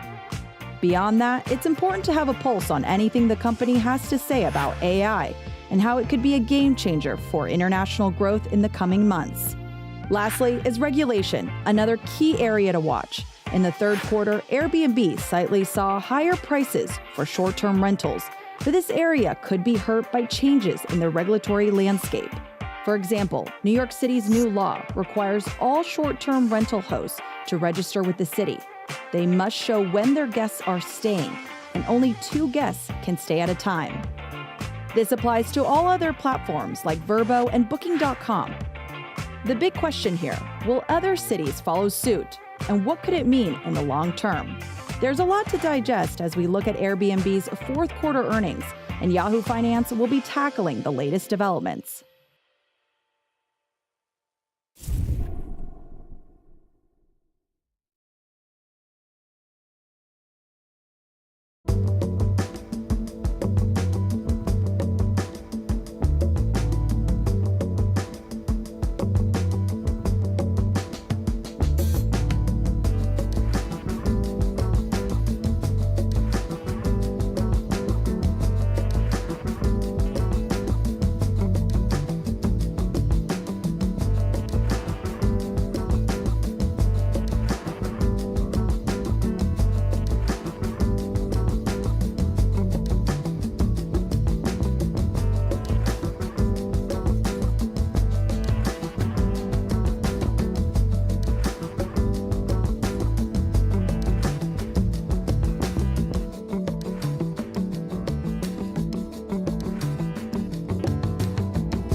Are you? The Bud Light Genie? Yeah. So we get wishes? It's my thing. Gimme. 80s metal hair. Yes. Filthy rich. So filthy. I wish Peyton Manning was my best friend. Aw. How we doing? Hey. Oh, Post Malone. Hey. We wish for a T-Rex. Guilty. Let's go to Super Bowl 58. Now we're talking. A lighthearted, a fun one that we can look forward to on Sunday because beer giants, they are spending huge once again on the Super Bowl. They're doing everything they can to win back some of their lost customers. And the brand with the most on the line, well, it's arguably Bud Light. It's still struggling to recover from a consumer boycott last year. Now, taking a look at the broader industry, data out from Bank of America showing that the sector remains under pressure. Shipments falling to the lowest level that we've seen in about 25 years. We want to bring in Peter Galbo. He is Bank of America's food and beverage analyst. Peter, it's great to have you. First, I think we got to talk reaction to the ad. What'd you guys think? So for Bud Light, it's about getting back to being funny. That's what the brand means to most consumers. And so they've added humor back into the equation. You have Post Malone and Peyton Manning, who, has had a great second career. We all remember the SNL with Peyton Manning was one of the all-time viewed. So, I think it's great ad copy. It's going up against, though, remember, 15 years ago, Coors Light rolled out the Cold Train. We're bringing the Cold Train back. So this is a true heavyweight knockdown, drag-out fight between the beer giants. It's going to be like Chris Jones going against Trent Williams on Sunday. Yeah. This is the matchup. But great ad. Yeah, look, I was giving the rest of the team my unsolicited ad reviews earlier today. I think it comes down to hope, humor, service, value proposition as well, or product, and then just good delivery here. So the jury is out, at least with Brad Equity Partners, on where I'm rating that one right now. But, while we have you, Peter, and you think about this overall industry and what the consumer is looking for these companies to deliver upon, what is it? Is it, something just like a good ad spot with a good salesman as well? But the product itself too, where are they looking for differentiation? So I think the value piece that you mentioned is important, but remember that what beer or what alcohol, particularly in this setting, is supposed to provide essentially an escape for people, right? And if you're enjoying the game, that's what people are looking for. I think, again, for Bud Light to kind of get back to its roots in everything in humor, and remember, this goes back a few years even as well. Bud Light took some shots at Miller Lite in the 2019 Super Bowl, going after them corn syrup. It kind of got off message. Yeah. But look, the overall consumer, particularly younger consumers, are kind of shunning beer. This is a chance for them to kind of start and gain new entrants into the category. Talk to us just about how high the stakes are, right? There's going to be so many eyeballs on this game. Do you have confidence that Bud Light in particular is going to be able to reestablish some of that customer connection or win back their customers through their ad push here during the game? I think there's a chance, and Bud Light or Anheuser-Busch gets covered out of our European team as well, so I'll speak maybe more to the Coors side. I think the bigger question that we get a lot of is how much of the market share that Coors, Miller Lite, even Modelo gained at the expense of Bud Light last year, how much of that can they retain going into some of the spring shelf resets? Look, Modelo is not going to be on TV, but is very prevalent in football these days, and obviously has taken over #1 position in beer. So we'll see. But I think the bigger risk is the Coors Light ad effective in retaining those consumers that they've won over in the past year? And I know it's ahead of the ad here, but do you expect Modelo to be able to retain some of that new customer base that they were able to attract from Bud Light? It's still the fastest growing beer in America, is a huge beneficiary, obviously, of changing demographics within the U.S., and there's still a lot of opportunity, white space opportunity pushes for Modelo outside of just traditional markets like California, bigger pushes in New York, bigger pushes in Texas. So we think that they hold that share. Which of the beverage companies right now do you believe has the best expansion strategy that does not over-rely on beer performance or does not over-rely on wine or spirits performance right now? I think if we're going to talk total beverages, right, there's still a lot of white space opportunity in energy drinks. We're going to see how now that Monster owns the Bang platform, if they're able to kind of rejuvenate that to compete head-to-head with Celsius. I think in beer, though, it's still a pretty challenging category, right? You're seeing that decline. You're seeing the Modelos and Pacificos of the world take share within that category. Again, given the favorable demographics, maybe a little bit more of a better taste profile according to a lot of consumers. So that's kind of what we're expecting. Peter, how recession-proof is this industry overall? You talk about the fact that consumers are still under a bit of pressure. They're struggling with higher prices. Where does that then position these names? So you do see some trade down for sure. I think that as Constellation Brands has talked about pretty openly, like their consumer tends to be a bit more income sensitive, and they were more reticent, and the beer industry in general was more reticent to take pricing versus maybe soft drinks versus the packaged food companies. And so within that environment, which is best positioned to outperform on a stock basis? We like Constellation Brands the best of the names. And again, demographic tailwind story, still kind of a volume growth story within the declining category, ability to buy back some shares. So I mean, that's kind of where we would place our bets. Peter Galbo, it's great to have you. Who do you have guys. winning on Sunday? I mean, my heart says 49ers, but it's tough to bet against Mahomes. It is, it is. That's been general consensus on the show this week. I've only bought one NFL jersey in the past 7 years, and guess who it's been? Mahomes. Really? Well, because my You haven't even bought the Eagles? my Kelly Green jersey was sold out this year. Wow. My what a Bills fan. can't seem to get past Mahomes, so that's the bigger issue. There we go. All right, Peter, thanks so much Thanks for so joining much. us here on set. All right, let's shift gears just a bit, and we are more than just about an hour and 15 minutes into the trading day. We got to get back to the markets here. The S&P hovering right around that 5,000 level, just above that level here. That's so critical here. We'll see whether or not we are able to close above that milestone. For a closer look at some of the trends that we're seeing, Jared Blickery is standing by at the big board for us. Jared. That's right, Shauna. We'll see if we can get that close. In the meantime, tech is leading, and the Dow, that's in negative territory, but the Nasdaq Composite up 86 basis points. The Russell 2000 up a little bit less than that, and I want to kind of focus on the Russell 2000 for a minute. This is a 3-year chart, and you can see over the last 2 years, roughly, been trading in a very flat range, very sideways, and it's frustrated a lot of traders. Over the last 3 months, though, we have kind of been consolidating in this pennant formation, and we are just now breaking to the upside. If we close there, that will be a mild breakout. The reason I mention this, we've had some of the smaller indexes like the Russell 2000, also the transports, not confirming the very bullish action that we're seeing in other markets, including tech, including the Dow Industrials themselves. But the Dow transports here, trying to break through that 3-month high. I'll show you a 3-year chart. You can see we've had higher highs in there, but for the most part, this is a very sideways market as well. Well, let me show you a market that is not going sideways. This is a Nasdaq 100. Put a line chart on here. Only yesterday did we break to the upside for the first time. Now, this is a Nasdaq 100 equal weighted. If you're looking at the Nasdaq regular weighted, that would be market cap weighted, where you have all the big names like Apple weighted more according to their size. You can see this broke to the upside quite strongly, and that was late last year. But then you go down the tech sector, you take a look at the FANG index. This is largely correlated to the MAG 7. This is even more bullish than the NASDAQ 100. And then you take a look at the semiconductors. That's a similar situation as well. And I've been tracking the semiconductors. It's not just NVIDIA, it's a whole slew of them. By the way, this is a sector action that's tech in the #1 spot, followed by consumer discretionary. But let's stick with the semiconductors here. NVIDIA at another record high. That's probably going to happen most days. At least it has happened most days that I've seen. But Taiwan Semi here, this is an interesting stock. It's down a little bit today, but here it is on a 3-year basis, and it is right up against these highs that we've seen.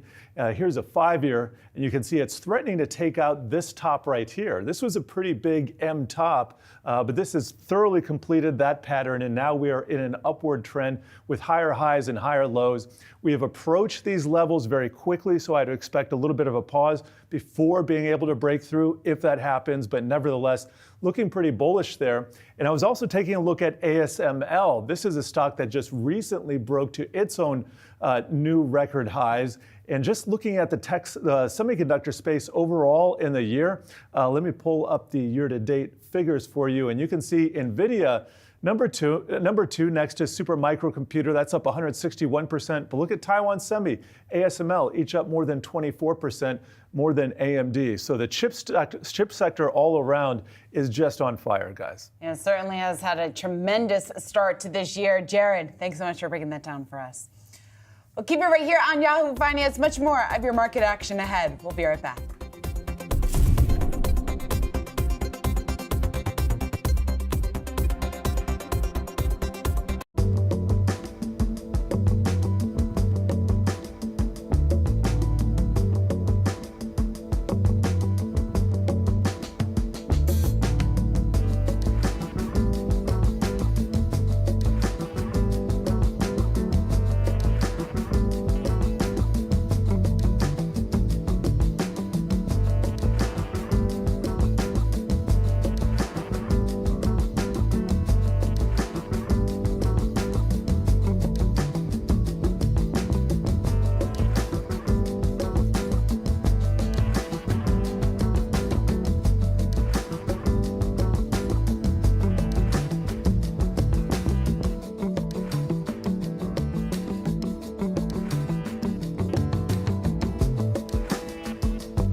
X, formerly Twitter, is partnering with the WWE, launching a new weekly series called WWE Speed. The plan to release 52 episodes of 5-minute matches annually for the next 2 years.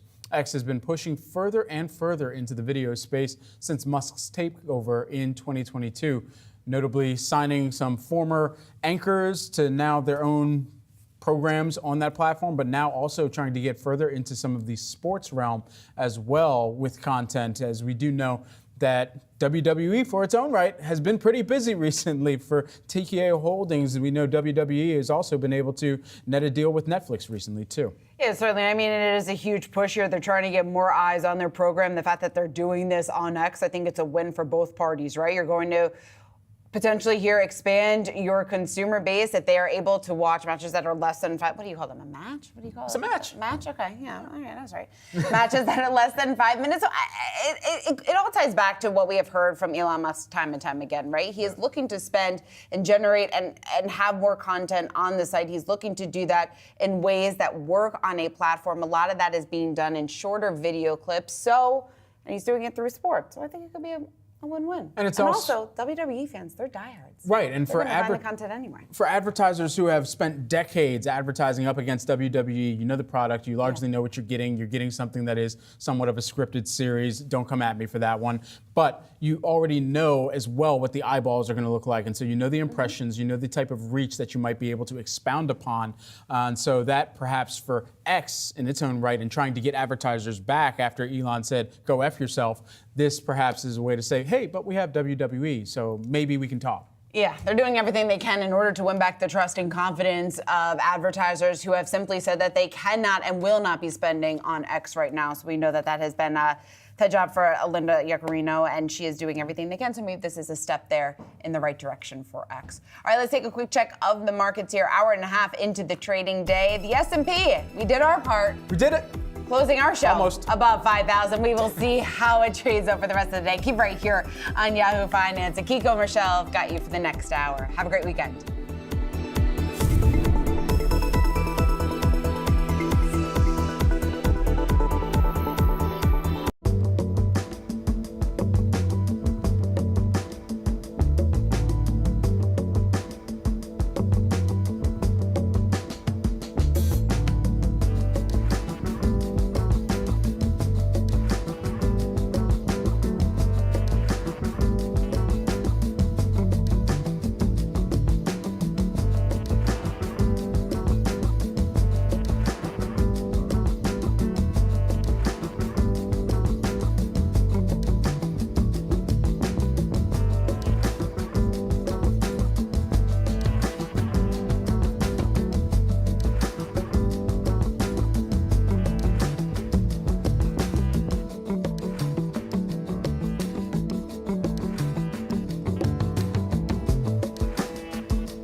Welcome to Yahoo Finance. It's 11 a.m. on the East Coast, 8 a.m. on the West. I'm Rochelle Akutho alongside Akiko Fujita. Here's what I'm watching this morning.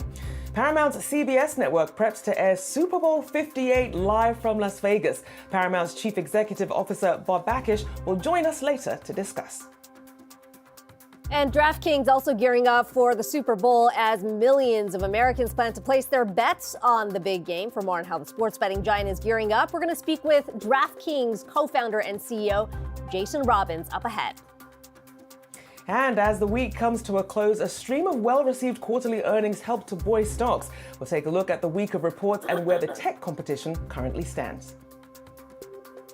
First, though, let's take a look at where markets are trading on this Friday. A bit of a split picture here emerging, although we are seeing the Dow, the only one in the red, down about 87 points here. The S&P 500, of course, crossing that 5,000 milestone yesterday, holding above that right now, up about 14 points.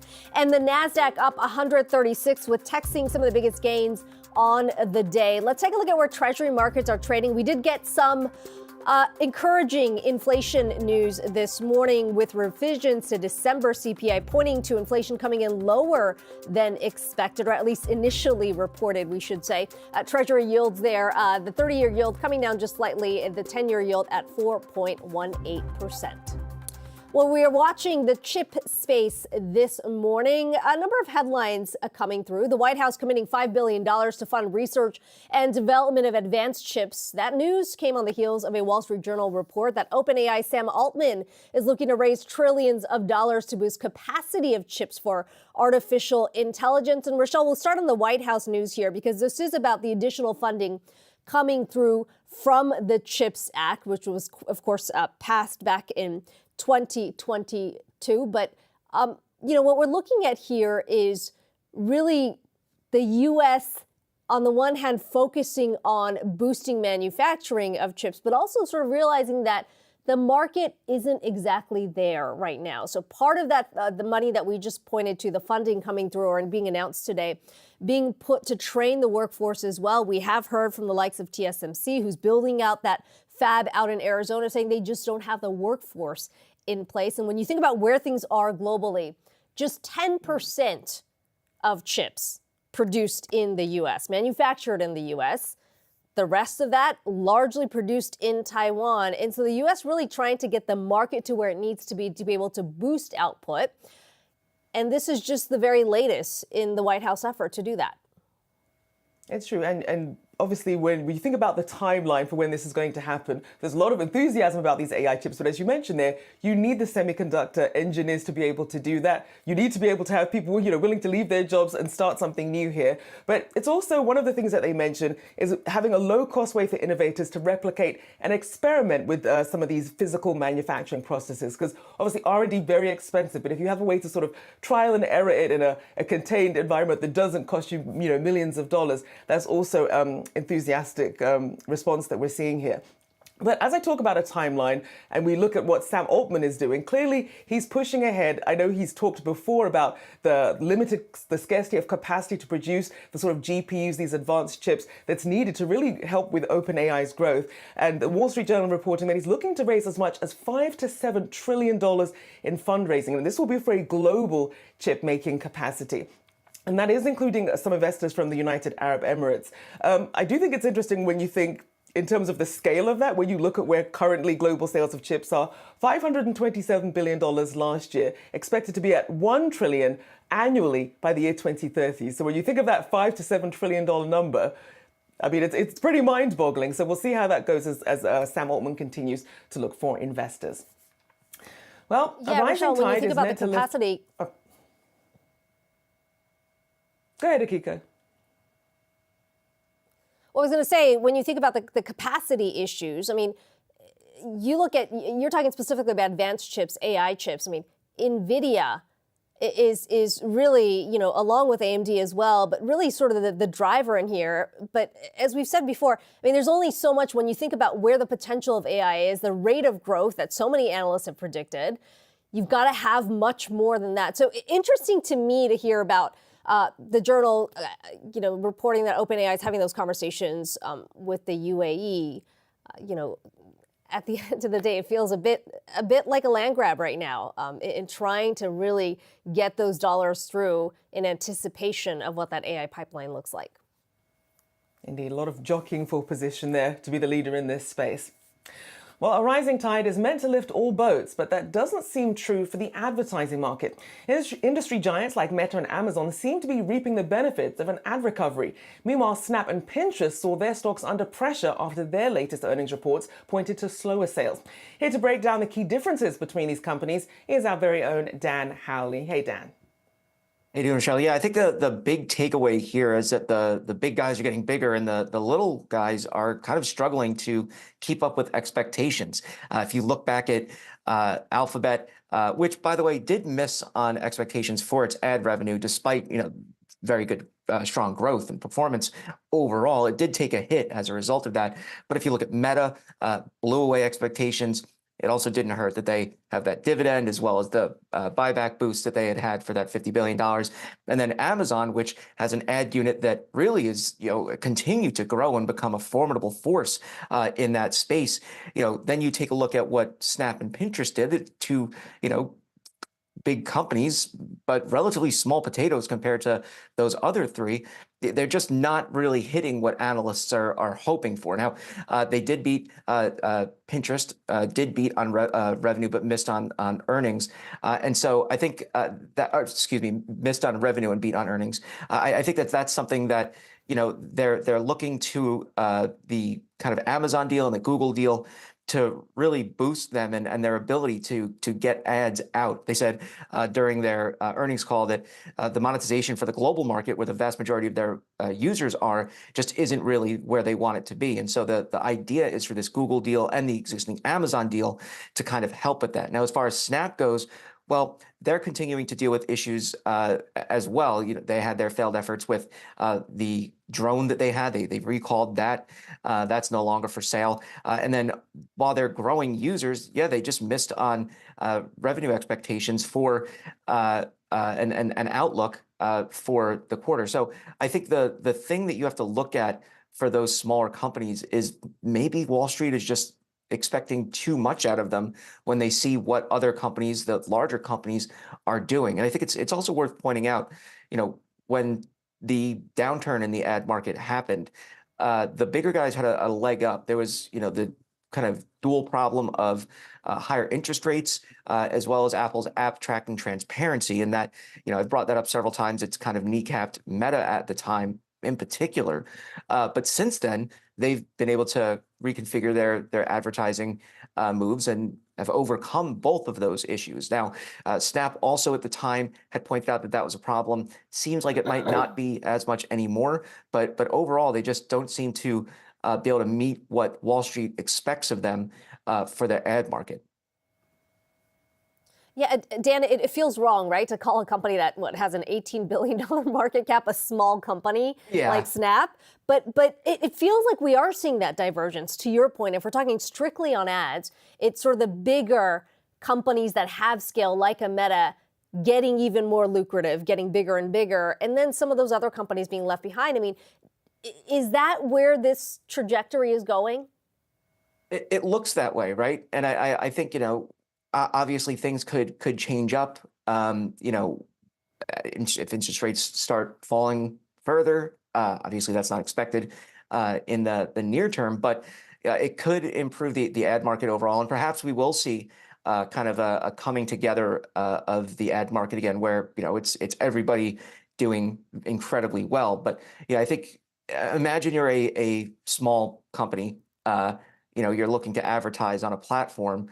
Are you going to go for the best bang for your buck, which is usually Meta or Google, or are you going to go to a Pinterest or Snap? Now, I guess it depends on what obviously you're selling, but generally, I would think that most people would go for a larger platform like a Meta.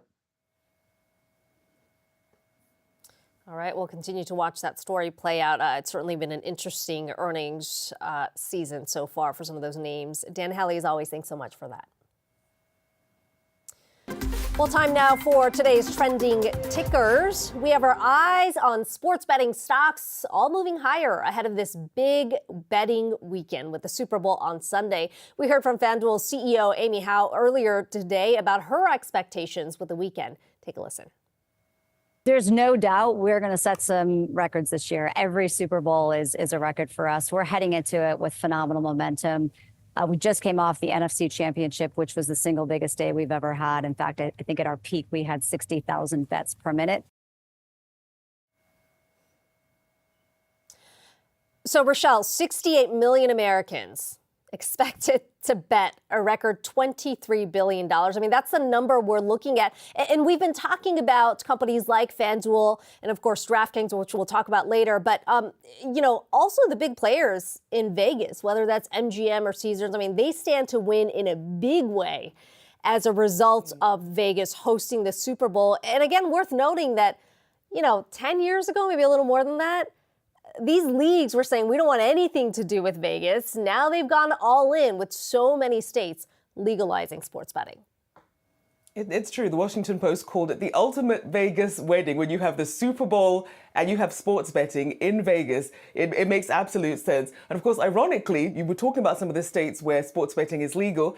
If you're in California, you're a Niners fan watching this or a Chiefs fan in Missouri trying to watch this, you actually can't bet in those states. It is still illegal in those states. I know California is that big one that a lot of these sports betting companies have been, trying to get on the ballot here. It hasn't gotten much momentum, especially in California, but clearly gearing up. And as you mentioned, it's not just sports betting, it's the entire hospitality ecosystem that really gets to benefit from this as well. Yeah, and worth noting that in just a bit, we're going to be speaking with Jason Robins, DraftKings co-founder and CEO. Will be interesting to hear what numbers he is anticipating going into the big game come Sunday. Indeed. Coming up, we will have more sports betting talk for you. As Akiko mentioned, they're speaking with Jason Robins, DraftKings co-founder and CEO. But first, how can young investors feel more secure in their finances? We'll dive into that on the other side of this break.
Well, the new chairman of New York Community Bank Corp, Alessandro Dinello, has bought up more than $200,000 worth of the company's stock.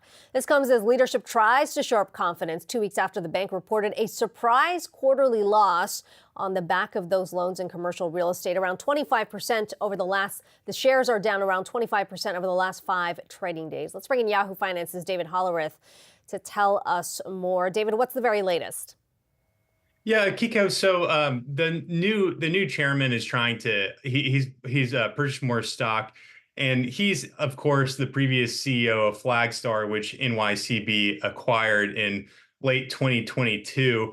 And he said on an investor call earlier this week that their main priority right now is to shore up confidence with the street, and that makes a lot of sense because they're in a tough position.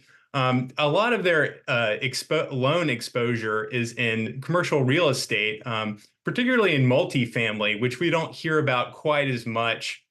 It's specifically in multifamily in New York City, rent-controlled apartment complexes or loans tied to those properties. And so that's been difficult given a 2019 law, which has effectively capped the pace at which landlords can hike the rates of those apartments. Now, that was a long time ago, but given the combination of interest rates, landlords are losing their incentives essentially to renovate these properties. And so they're becoming more and more vacant, and they're also deteriorating in value a little bit faster than would be expected. Signature Bank also had a high exposure to these properties. And just to go back a little bit further, NYCB sort of made a niche for itself, catering to these landlords who also typically are large depositors or serve a large part of their deposit base. So that's kind of the dynamic. And what we're seeing now is that there's no easy fix to this. But that being said, Dinello is known for having turned around Flagstar after he started as CEO in 2013. So he's really going to come in here and he's going to do everything he can, which I think that has been the case so far, to show that the bank has a plan moving forward. One thing Bloomberg has actually reported earlier this week was that they may consider doing something known as a credit risk transfer, where they essentially try to improve their capital standing by taking off better assets on their book.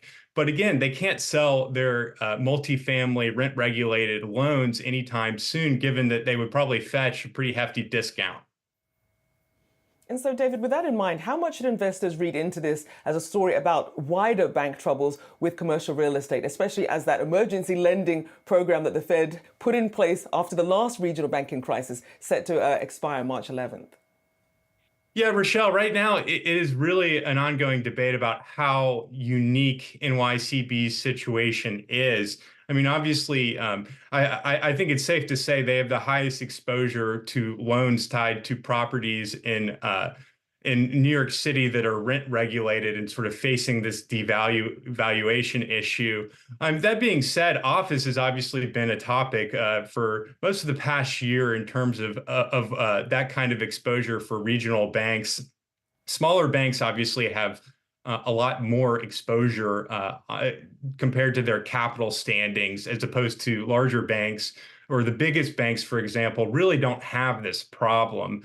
But we are seeing higher rates of default in office buildings in downtowns across the country. So when we talk about commercial real estate, it's obviously very nuanced. There are a lot of different parts of that book. In multifamily, generally, it's looking a lot healthier than what we're seeing in this particular situation. But the office situation is obviously going to be higher of an issue for these regional banks. So generally, what everyone is doing right now is they're looking at interest rates, and they're kind of debating about how long banks can hold on and work out these loans that are potentially lost value with their customers. Well, we're certainly continuing to see some regional bank stocks under pressure this morning. Appreciate you breaking it down for us, our very own David Hollerith. Well, a recent survey finds 13% of Americans are unsure how they will fund their retirement, according to the TIAA Institute. But there are steps younger investors can take to shore up their financial security and have a better relationship with money. Let's bring in Abby Large, Lennox Advisors Senior Vice President, to discuss more. Thank you so much for joining us, Abby. So for a lot of people, they think about retirement. It's far away, not really a thought that they're having at the moment. How should younger investors, and when they're planning for retirement, how should they be viewing this period, especially as we're still in high inflation? I'm so glad you asked that question. I think the relationship with money is a very important conversation to have. Some people have money, but they may not be able to handle the money. And I believe at an early age, it's important to discuss this, be comfortable with it, confident, and not make that money conversation taboo. It's as important as discussing future family. So as we know, money can't buy love, but it can certainly tear it apart if you aren't comfortable speaking about it. And with the current market landscape, as it's just an example of systematic risk, which will always be there, will always be subject to it, no matter what phase of life you're in. Inflation, interest rates, markets, exchange rate risk. And at Lennox, we talk to our clients about it not necessarily being about asset allocation so much as it is about asset location. We talk about investing in 3 buckets, right? Taxable stocks, bonds, funds, ETFs, etc. Tax defers, your company 401k, and matching capabilities. IRAs, and then the tax-free bucket, Roth IRAs, and whole life insurance. I think understanding those 3 buckets while having new money to contribute to each and having a professional advisor to help recalibrate and pivot when needed is very important. And Abby, as with other investors, where we see some of these wild swings in the market, a tech rally to end out the year, and now a lot of uncertainty depending on what the Fed does next, what are some of the mistakes that you see younger investors making, given that they do have a much longer trajectory before they get to retirement? Yeah, I can't stress enough that inflation is truly one of those systematic risks that you can't diversify away from. But what you can make sure you understand is your budget, your inflows and outflows, and not let lifestyle creep overcome that. There are small things that you can do to save money. Meal prepping is a very small example of being mindful of how much it is to buy lunch instead. Another tip is to take advantage of the Affordable Care Act. I don't know if people know this, but parents can keep their children on their family health plan until they turn 26. So they don't necessarily have to pick up their current employer's plan, and they can save a ton of money that way and instead deploy those dollars into their savings and investments. And Abby, as you mentioned, talking about your finances, it can be a tough conversation to have. It could be even tough for people to face it themselves. If you're, say, getting married or you're thinking about partnering with someone and you're not sure about sort of the dynamics of how much debt or what they're investing or their saving approach is, what are some of the top 3 things you think people should sort of lay on the table as they're thinking about financial harmony? I think building out generational wealth is a privilege that can be discussed very early on. Having those conversations at the dinner table together helps children understand that money doesn't grow on trees. It's about building wealth, but also respecting how it got there and how to handle the money. It's about understanding that it's not an entitlement, but it's a privilege and learning how to respect it. And just quickly, we showed a graphic there about Gen Z having a higher rate of separate accounts. Is that a trust issue, or is that sort of just the days of having joint accounts, if you were a baby boomer, are just done? I don't know. I think it's different. I like the fact that we could have our own accounts. I think it's a form of empowerment for people. You can also have a joint account. I don't think there's anything wrong with that. I think one of the biggest dangers, though, posing young investors is this lifestyle creep. It's big. And understanding the best time to save is when you don't have other fiscal responsibilities like a home or a family that you're growing. I think creating a budget that is sustainable with the income that you're earning and not over leveraging debt. I mean, you could really get stuck with revolving debt. So paying off credit cards when they come due, that also helps build your credit at the same time. Certainly important early steps people can be taking. Appreciate you joining us, Abby Large, Lennox Advisors Senior Vice President. Thank you so much. Thank you for having me. All right, coming up, betting big on Super Bowl 58. We'll head to Las Vegas to speak with DraftKings CEO Jason Robins next.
Well, this Sunday's Super Bowl is expected to be one for the history books, with a record 67.8 million Americans expected to wager an estimated $23 billion, according to the American Gaming Association, as the big game heads to Las Vegas for the first time ever. For more on what to expect, we are joined by DraftKings CEO Jason Robins. Jason, it feels like all the forces have aligned for DraftKings going into the Super Bowl. You're in Vegas, you've got the Super Bowl, you've got all the fans looking to bet here. Talk to me about the windfall you're looking at. How big are the numbers going into this weekend? Oh, we report earnings next week, so I can't really get into numbers, but obviously this is the biggest weekend of the year for us. It's not just the biggest weekend from a betting volume standpoint, it's also when we acquire and activate the most customers. You just showed the huge number of Americans that are betting. Most of them still betting in the illegal markets. There's still a ton of room left to grow just by tapping into people who are already betting, with more state legalization, just more adoption of legal mainstream sports betting.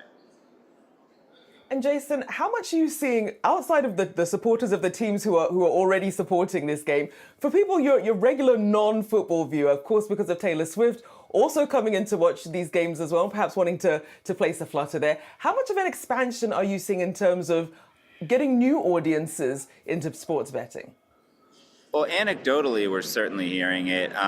It's still early, believe it or not. Most of the action actually comes in more of like the Saturday, Sunday time frame. So I haven't actually gotten updated stats yet on customer acquisition and if we're seeing new demographics. But anecdotally, you're certainly hearing more interest from a wider variety of fans. I definitely give Taylor credit for that. She's brought some new fans to the game. And I think the Super Bowl is a perfect moment where anyone really can bet, because you can bet on things like the coin toss or the color of the Gatorade that'll be dumped on the coach, the winning coach at the end, and all sorts of stuff that even if you're not actually a fan of the sport, it's just, fun stuff to kind of bet on along watching different aspects of the game. So I think it's great kind of opportunity to not just bring in new fans because of the Taylor impact, which is obviously real, but also because of the fact that it's the Super Bowl and it's just so mainstream and everybody watches it and there's all kinds of cool stuff you can bet on. So Jason, you may not be able to reveal the numbers going into this weekend, but I'm curious, when you look at past Super Bowls,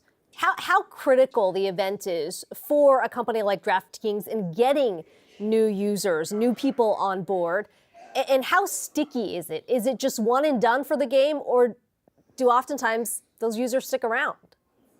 Well, it's a great question. So, definitely the Super Bowl is the day that we acquire the most customers, activate the most customers, and from that reason alone, just cast a wide net, you're going to get more casual people in there. And so, yes, there are people that just kind of, come for the Super Bowl and maybe they come back for March Madness or something like that, but they're not regularly betting on NBA or other sports. And then, there's people that have been betting all season that this is our chance to kind of activate them. Maybe they were playing with competitors, maybe they're doing other things. And also there's people that have been with us all year and, it's just a great opportunity to continue to engage them and give them fun stuff to bet on and hopefully, get them excited about coming back and betting on other sports or at least coming back for next NFL season.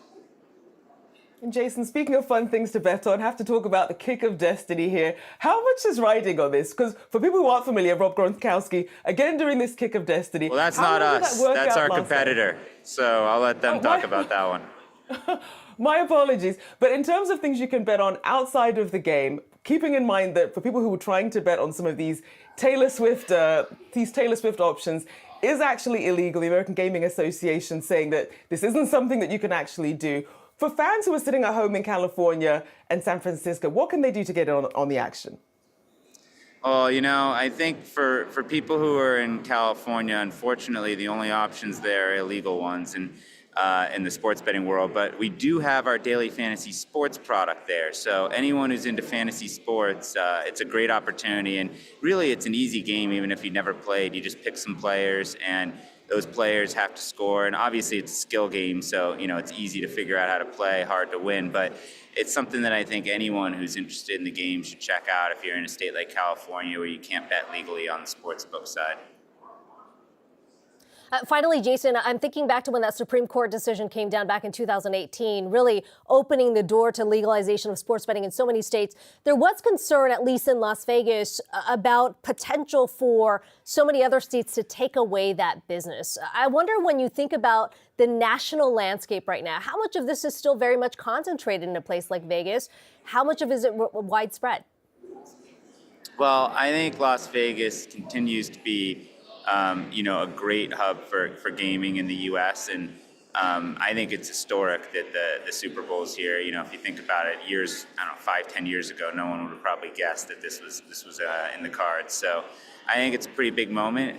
But there are a lot of other states now that are embracing gaming. It's become much more of a thing. Online sports betting, we now operate in 24 states. We have 2 other states for a total of 26, where we have retail betting only.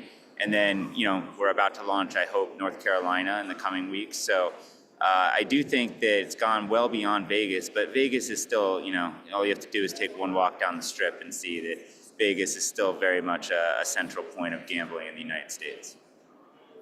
Well, exciting stuff. We'll be looking forward to watching all of that. Thank you for joining us, Jason Robbins, DraftKings co-founder and CEO. Thanks so much. Thank you for having me. All right, coming up, the countdown to the Super Bowl Sunday is on. Yahoo Finance Executive Editor Brian Sozzi will speak with Bob Bakish, CEO and President of Paramount Global, about how the media giant is putting its game face on and keeping its eye on the prize. More on this next.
Super Bowl 58 kicking off this Sunday between the Kansas City Chiefs and the San Francisco 49ers with, of course, some Taylor Swift mixed in. What looks to be strong ad demand comes at an opportune time for Paramount, which will be showing the game on its CBS network and with a host of new technologies for viewers. Some of those viewers may include the familiar faces reportedly interested in purchasing part or all of the iconic media company. Joining me now is Bob Bakish, Paramount Global Chief Executive Officer and President, live on the Las Vegas Strip. Bob, always nice to get some time with you. Looks like a tough assignment for you right now, but nonetheless, we appreciate your time today. So talk to us about the demand for ads for the Super Bowl. Are you at record-breaking levels for this game? So, Brian, great to be with you from Vegas, approaching the biggest weekend of the year with the Super Bowl, and that's coming off our highest-rated season since NFL came back to CBS in 1998, coming off of the highest-rated divisional playoff game in history for the network. And to your question on ad sales, yes, we've already set the high watermark for a Super Bowl with respect to ad revenue, and we're looking forward to potentially setting the record for viewership as well. So really exciting to be in Vegas. The city is electric, and it's going to be a great weekend. It sounds like electric. Bob, looks like they're still putting stuff together behind you with that construction. They better finish. The game is only a couple days away. So when you talk to advertisers, why do you think they've really stepped up here and spent, what, $7 million for a 30-second ad? Why have they opened up their pocketbooks? Look, the NFL is extraordinary product. It really captures the American and, that, for that matter, global viewer. People love the sportsmanship and track their teams, et cetera. And it's a great way, it's a great environment for messaging for advertisers. So we see very strong demand. By the way, we're doing the first ever Nickelodeon alternate telecast of a Super Bowl. That product, too, is sold out. So the ad business around sports is very strong. The ad business around the NFL as part of sports is obviously the top side of that. And it's a product people want to be part of because viewers want to experience it. When I hear you say record-breaking ad demand for the Super Bowl, I can't help but to think, Bob, Taylor Swift has some role in this. How do you view it? Look, Taylor is a phenomenon, as we all know. She's a force in the music industry. Her tour has been massive, and she's captured the imagination of fans, including NFL fans, and is definitely bringing some incremental audience to the game. And we're fortunate that she'll be part of it this weekend as well. So, yeah, that's a plus. Pretty fascinating week this week, Bob. Of course, you had that Disney, Warner Brothers, and Fox sports bundle. A little unclear how that will ultimately shake out, what exactly or precisely that is and what it will mean to the industry. But you're the one that led the charge in negotiating the new 11-year deal with the NFL a couple years ago. How do you think that new entrant from some of your competitors impacts the value of your deal? So look, there's a lot of questions about the sports call it joint venture that was announced this week. However, our focus continues to be on a broad offering, particularly in digital. I mean, we've looked at sports-only plays on a standalone basis and with partners, and we continue to see the significant value of a broader play. Paramount Plus, news, sports, and a mountain of entertainment. You know, if you look at it, the average sports viewer on Paramount Plus, fully 90% of their engagement, i.e. time spent, is with non-sports programming. So sports is great for bringing people in, and certainly our audience engages with that. But key to it, satisfying the viewer and building the economic model, quite frankly, is broadening that beyond sports. And so that is the strategy we've had really since out of the gate, and that is the strategy we continue to pursue because it is clearly working for us. So again, we'll see what happens with the sports joint venture, but we like Paramount Plus as a broad service offering where sports is a part of it, just like it is on CBS. So it doesn't sound, it doesn't sound like you're being or you're forced to respond to an initiative like this. We're executing our strategy. Our strategy is working. We're very comfortable with the development. And by the way, if you go back to our third quarter call, where we talked about Paramount Plus continues to grow. And on that call, we noted that we now see 2022 as our peak investment year in streaming versus the 2023 we had guided towards. I'm choosing my words carefully because we have our fourth quarter call in roughly 2 weeks, and we'll have more to say. But suffice to say, we are very excited about 2024, and we're continuing to build Paramount Plus into an important business for us. Bob, the last time I talked to you was at the Goldman Sachs Tech Conference out in sunny California. We talked a lot about the headwinds that the legacy media is facing. And since then, and it wasn't that long ago, these headwinds seem to be getting even stronger. The streamers continue to get even stronger. Do you feel as the industry is at some form of tipping point? Look, we're dealing with an ecosystem and we're dealing with consumer change, but you go back to your NFL. You talk to the NFL, and I believe Brian remarked on this earlier this week when he spoke in Vegas. Broadcast is key. Broadcast provides you wide reach, and you see the numbers on CBS this year. And I think all leagues are looking at the power of broadcast and wanting to be part of that. But we also, we dual illuminate. We use broadcast and the fastest growing streaming service in terms of net adds since launch, Paramount Plus, to provide that choice for consumers. And that is the root, and that is success in today's media landscape. Frankly, both parts are important to serving audiences. Of course, there's been a lot of speculation about Paramount, Bob, in over the past, I would say, month and a half or so. Nothing new to you as someone who's been around this industry for a while. What's your bar to entertaining some of the deals or doing some form of transaction? What do you need to see? So I say a couple things. One is, as a management team and as board of directors, we are focused on shareholder value and creating shareholder value. The most predictable route to doing that is through execution, and that's why we are laser focused on execution, including, by the way, maximizing the value of this weekend here in Vegas at the Super Bowl for Paramount Global. You see us showcasing a lot of our products. You see us introducing a new brand campaign for Pluto. You see us launching the fall slate on CBS. You see us launching Halo on Paramount Plus. So we're really using this as a fundamental part of our execution. That said, in parallel, we're always looking at alternate ways of creating shareholder value, including potentially through transactions. So we'll have to see if anything happens in that regard. But our focus is on shareholder value creation. Just lastly, Bob, quick clarification. Have you received expressions of interest from parties or firm bids or both? I'm not going to comment on the speculation that's been in the press, other than to say we're focused on shareholder value creation, and we will look at any opportunity that we deem potentially interesting. Do you have a pick for the big game? I don't, other than to say we are very happy with this two-team configuration for the game. It's looking like it'll be a close game. Certainly, there are fans on both sides. I was remarking with one of my team members before we came on air. We were debating, did we see more Niners or Chiefs fans out there? It's a little confusing because there's red involved with both, but it should be a phenomenal game. And we're privileged to have it as part of Paramount Global.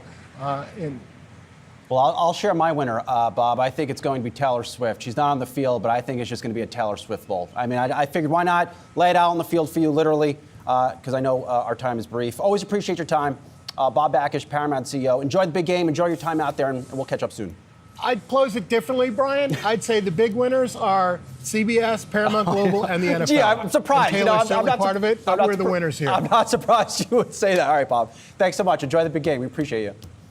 All right, man. Take care. Thanks. Have a good one. Bye. All right. Much more markets analysis. Stay ahead, straight ahead. Maybe some analysis of Taylor Swift's impact on the Super Bowl. I don't know. It's Friday. We'll be right back.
The latest jobs report shows unemployment at 3.7%. But what does this mean for taxes? To break it down for us, Yahoo finance reporter Rebecca Chen is joining us now. So, Rebecca, give us the lay of the land here. Hi. So this is one of the most common questions that accountants get is how are unemployment benefits taxed? And this is really relevant because about 2 million Americans actually get a benefit, and the average weekly payment is nearly $400 a week. So that can really add up to a big chunk of amount. And how this works, the short answer is, unfortunately, it is taxed at the federal level. And how it works is normally you get something called a 1099-G in your mail, and you will go to box 1, as you can see here. It's called the unemployment compensation. Whatever amount is in that box 1, you feed it into your tax return, and that is how that will be taxed. And the way that the rate will work for your personal return is you have to add it to other earned income, and then that will decide your personal bracket. So for example, let's say if we do, if you work for 10 months and then you receive an unemployment check. So you combine those together to decide what rate you're charged federally. And all right, Rebecca Chen there with a look at what to keep in mind here as we get closer to that tax deadline. Thanks so much for that.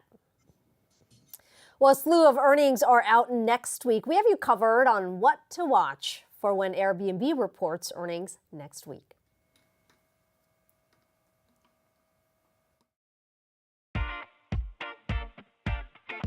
Airbnb, a company that's become synonymous with travel and leisure. Airbnb is now a verb in its own. The last time the booking platform reported a solid performance, it was overshadowed by a less than rosy outlook for the fourth quarter. So, what should you look out for this quarter? Here are 3 things you need to watch. Number 1, booking growth. Looking out for 2 key metrics. First, gross booking value.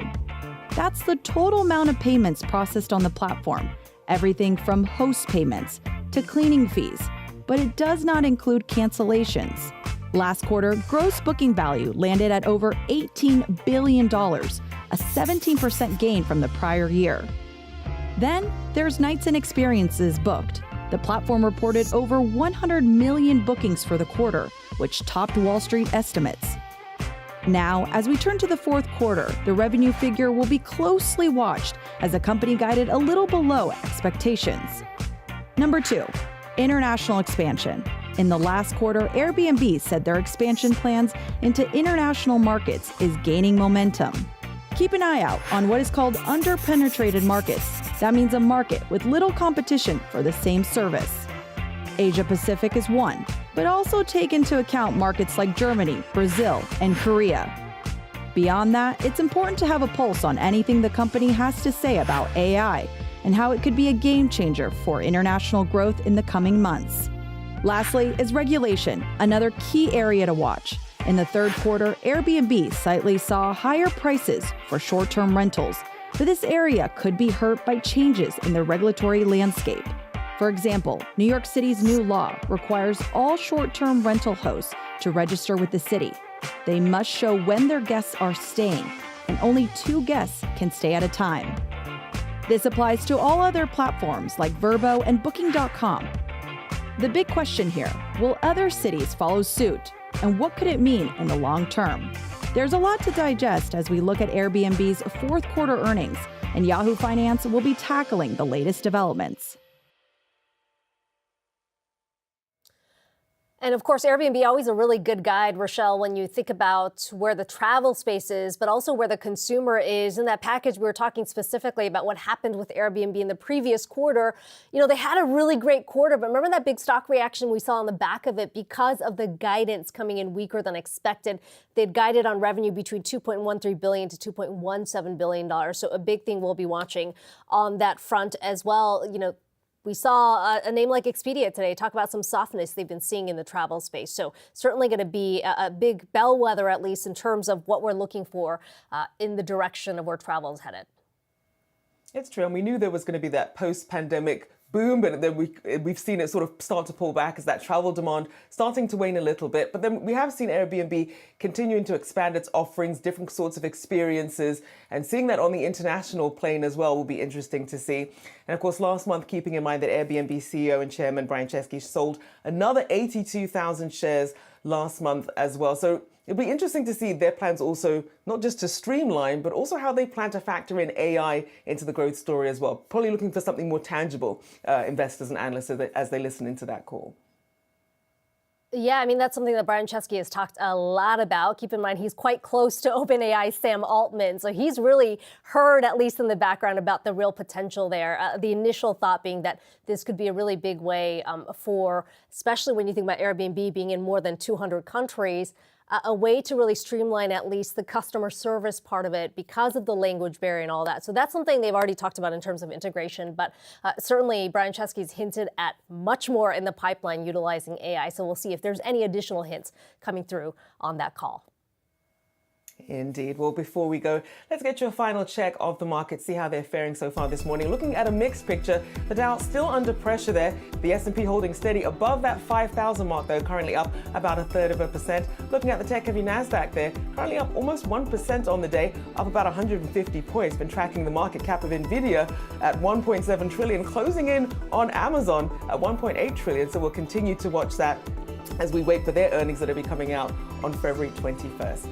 All right, well, I'm Rochelle Akufo alongside Akiko Fujita. Thanks for watching and stay with us on Yahoo Finance.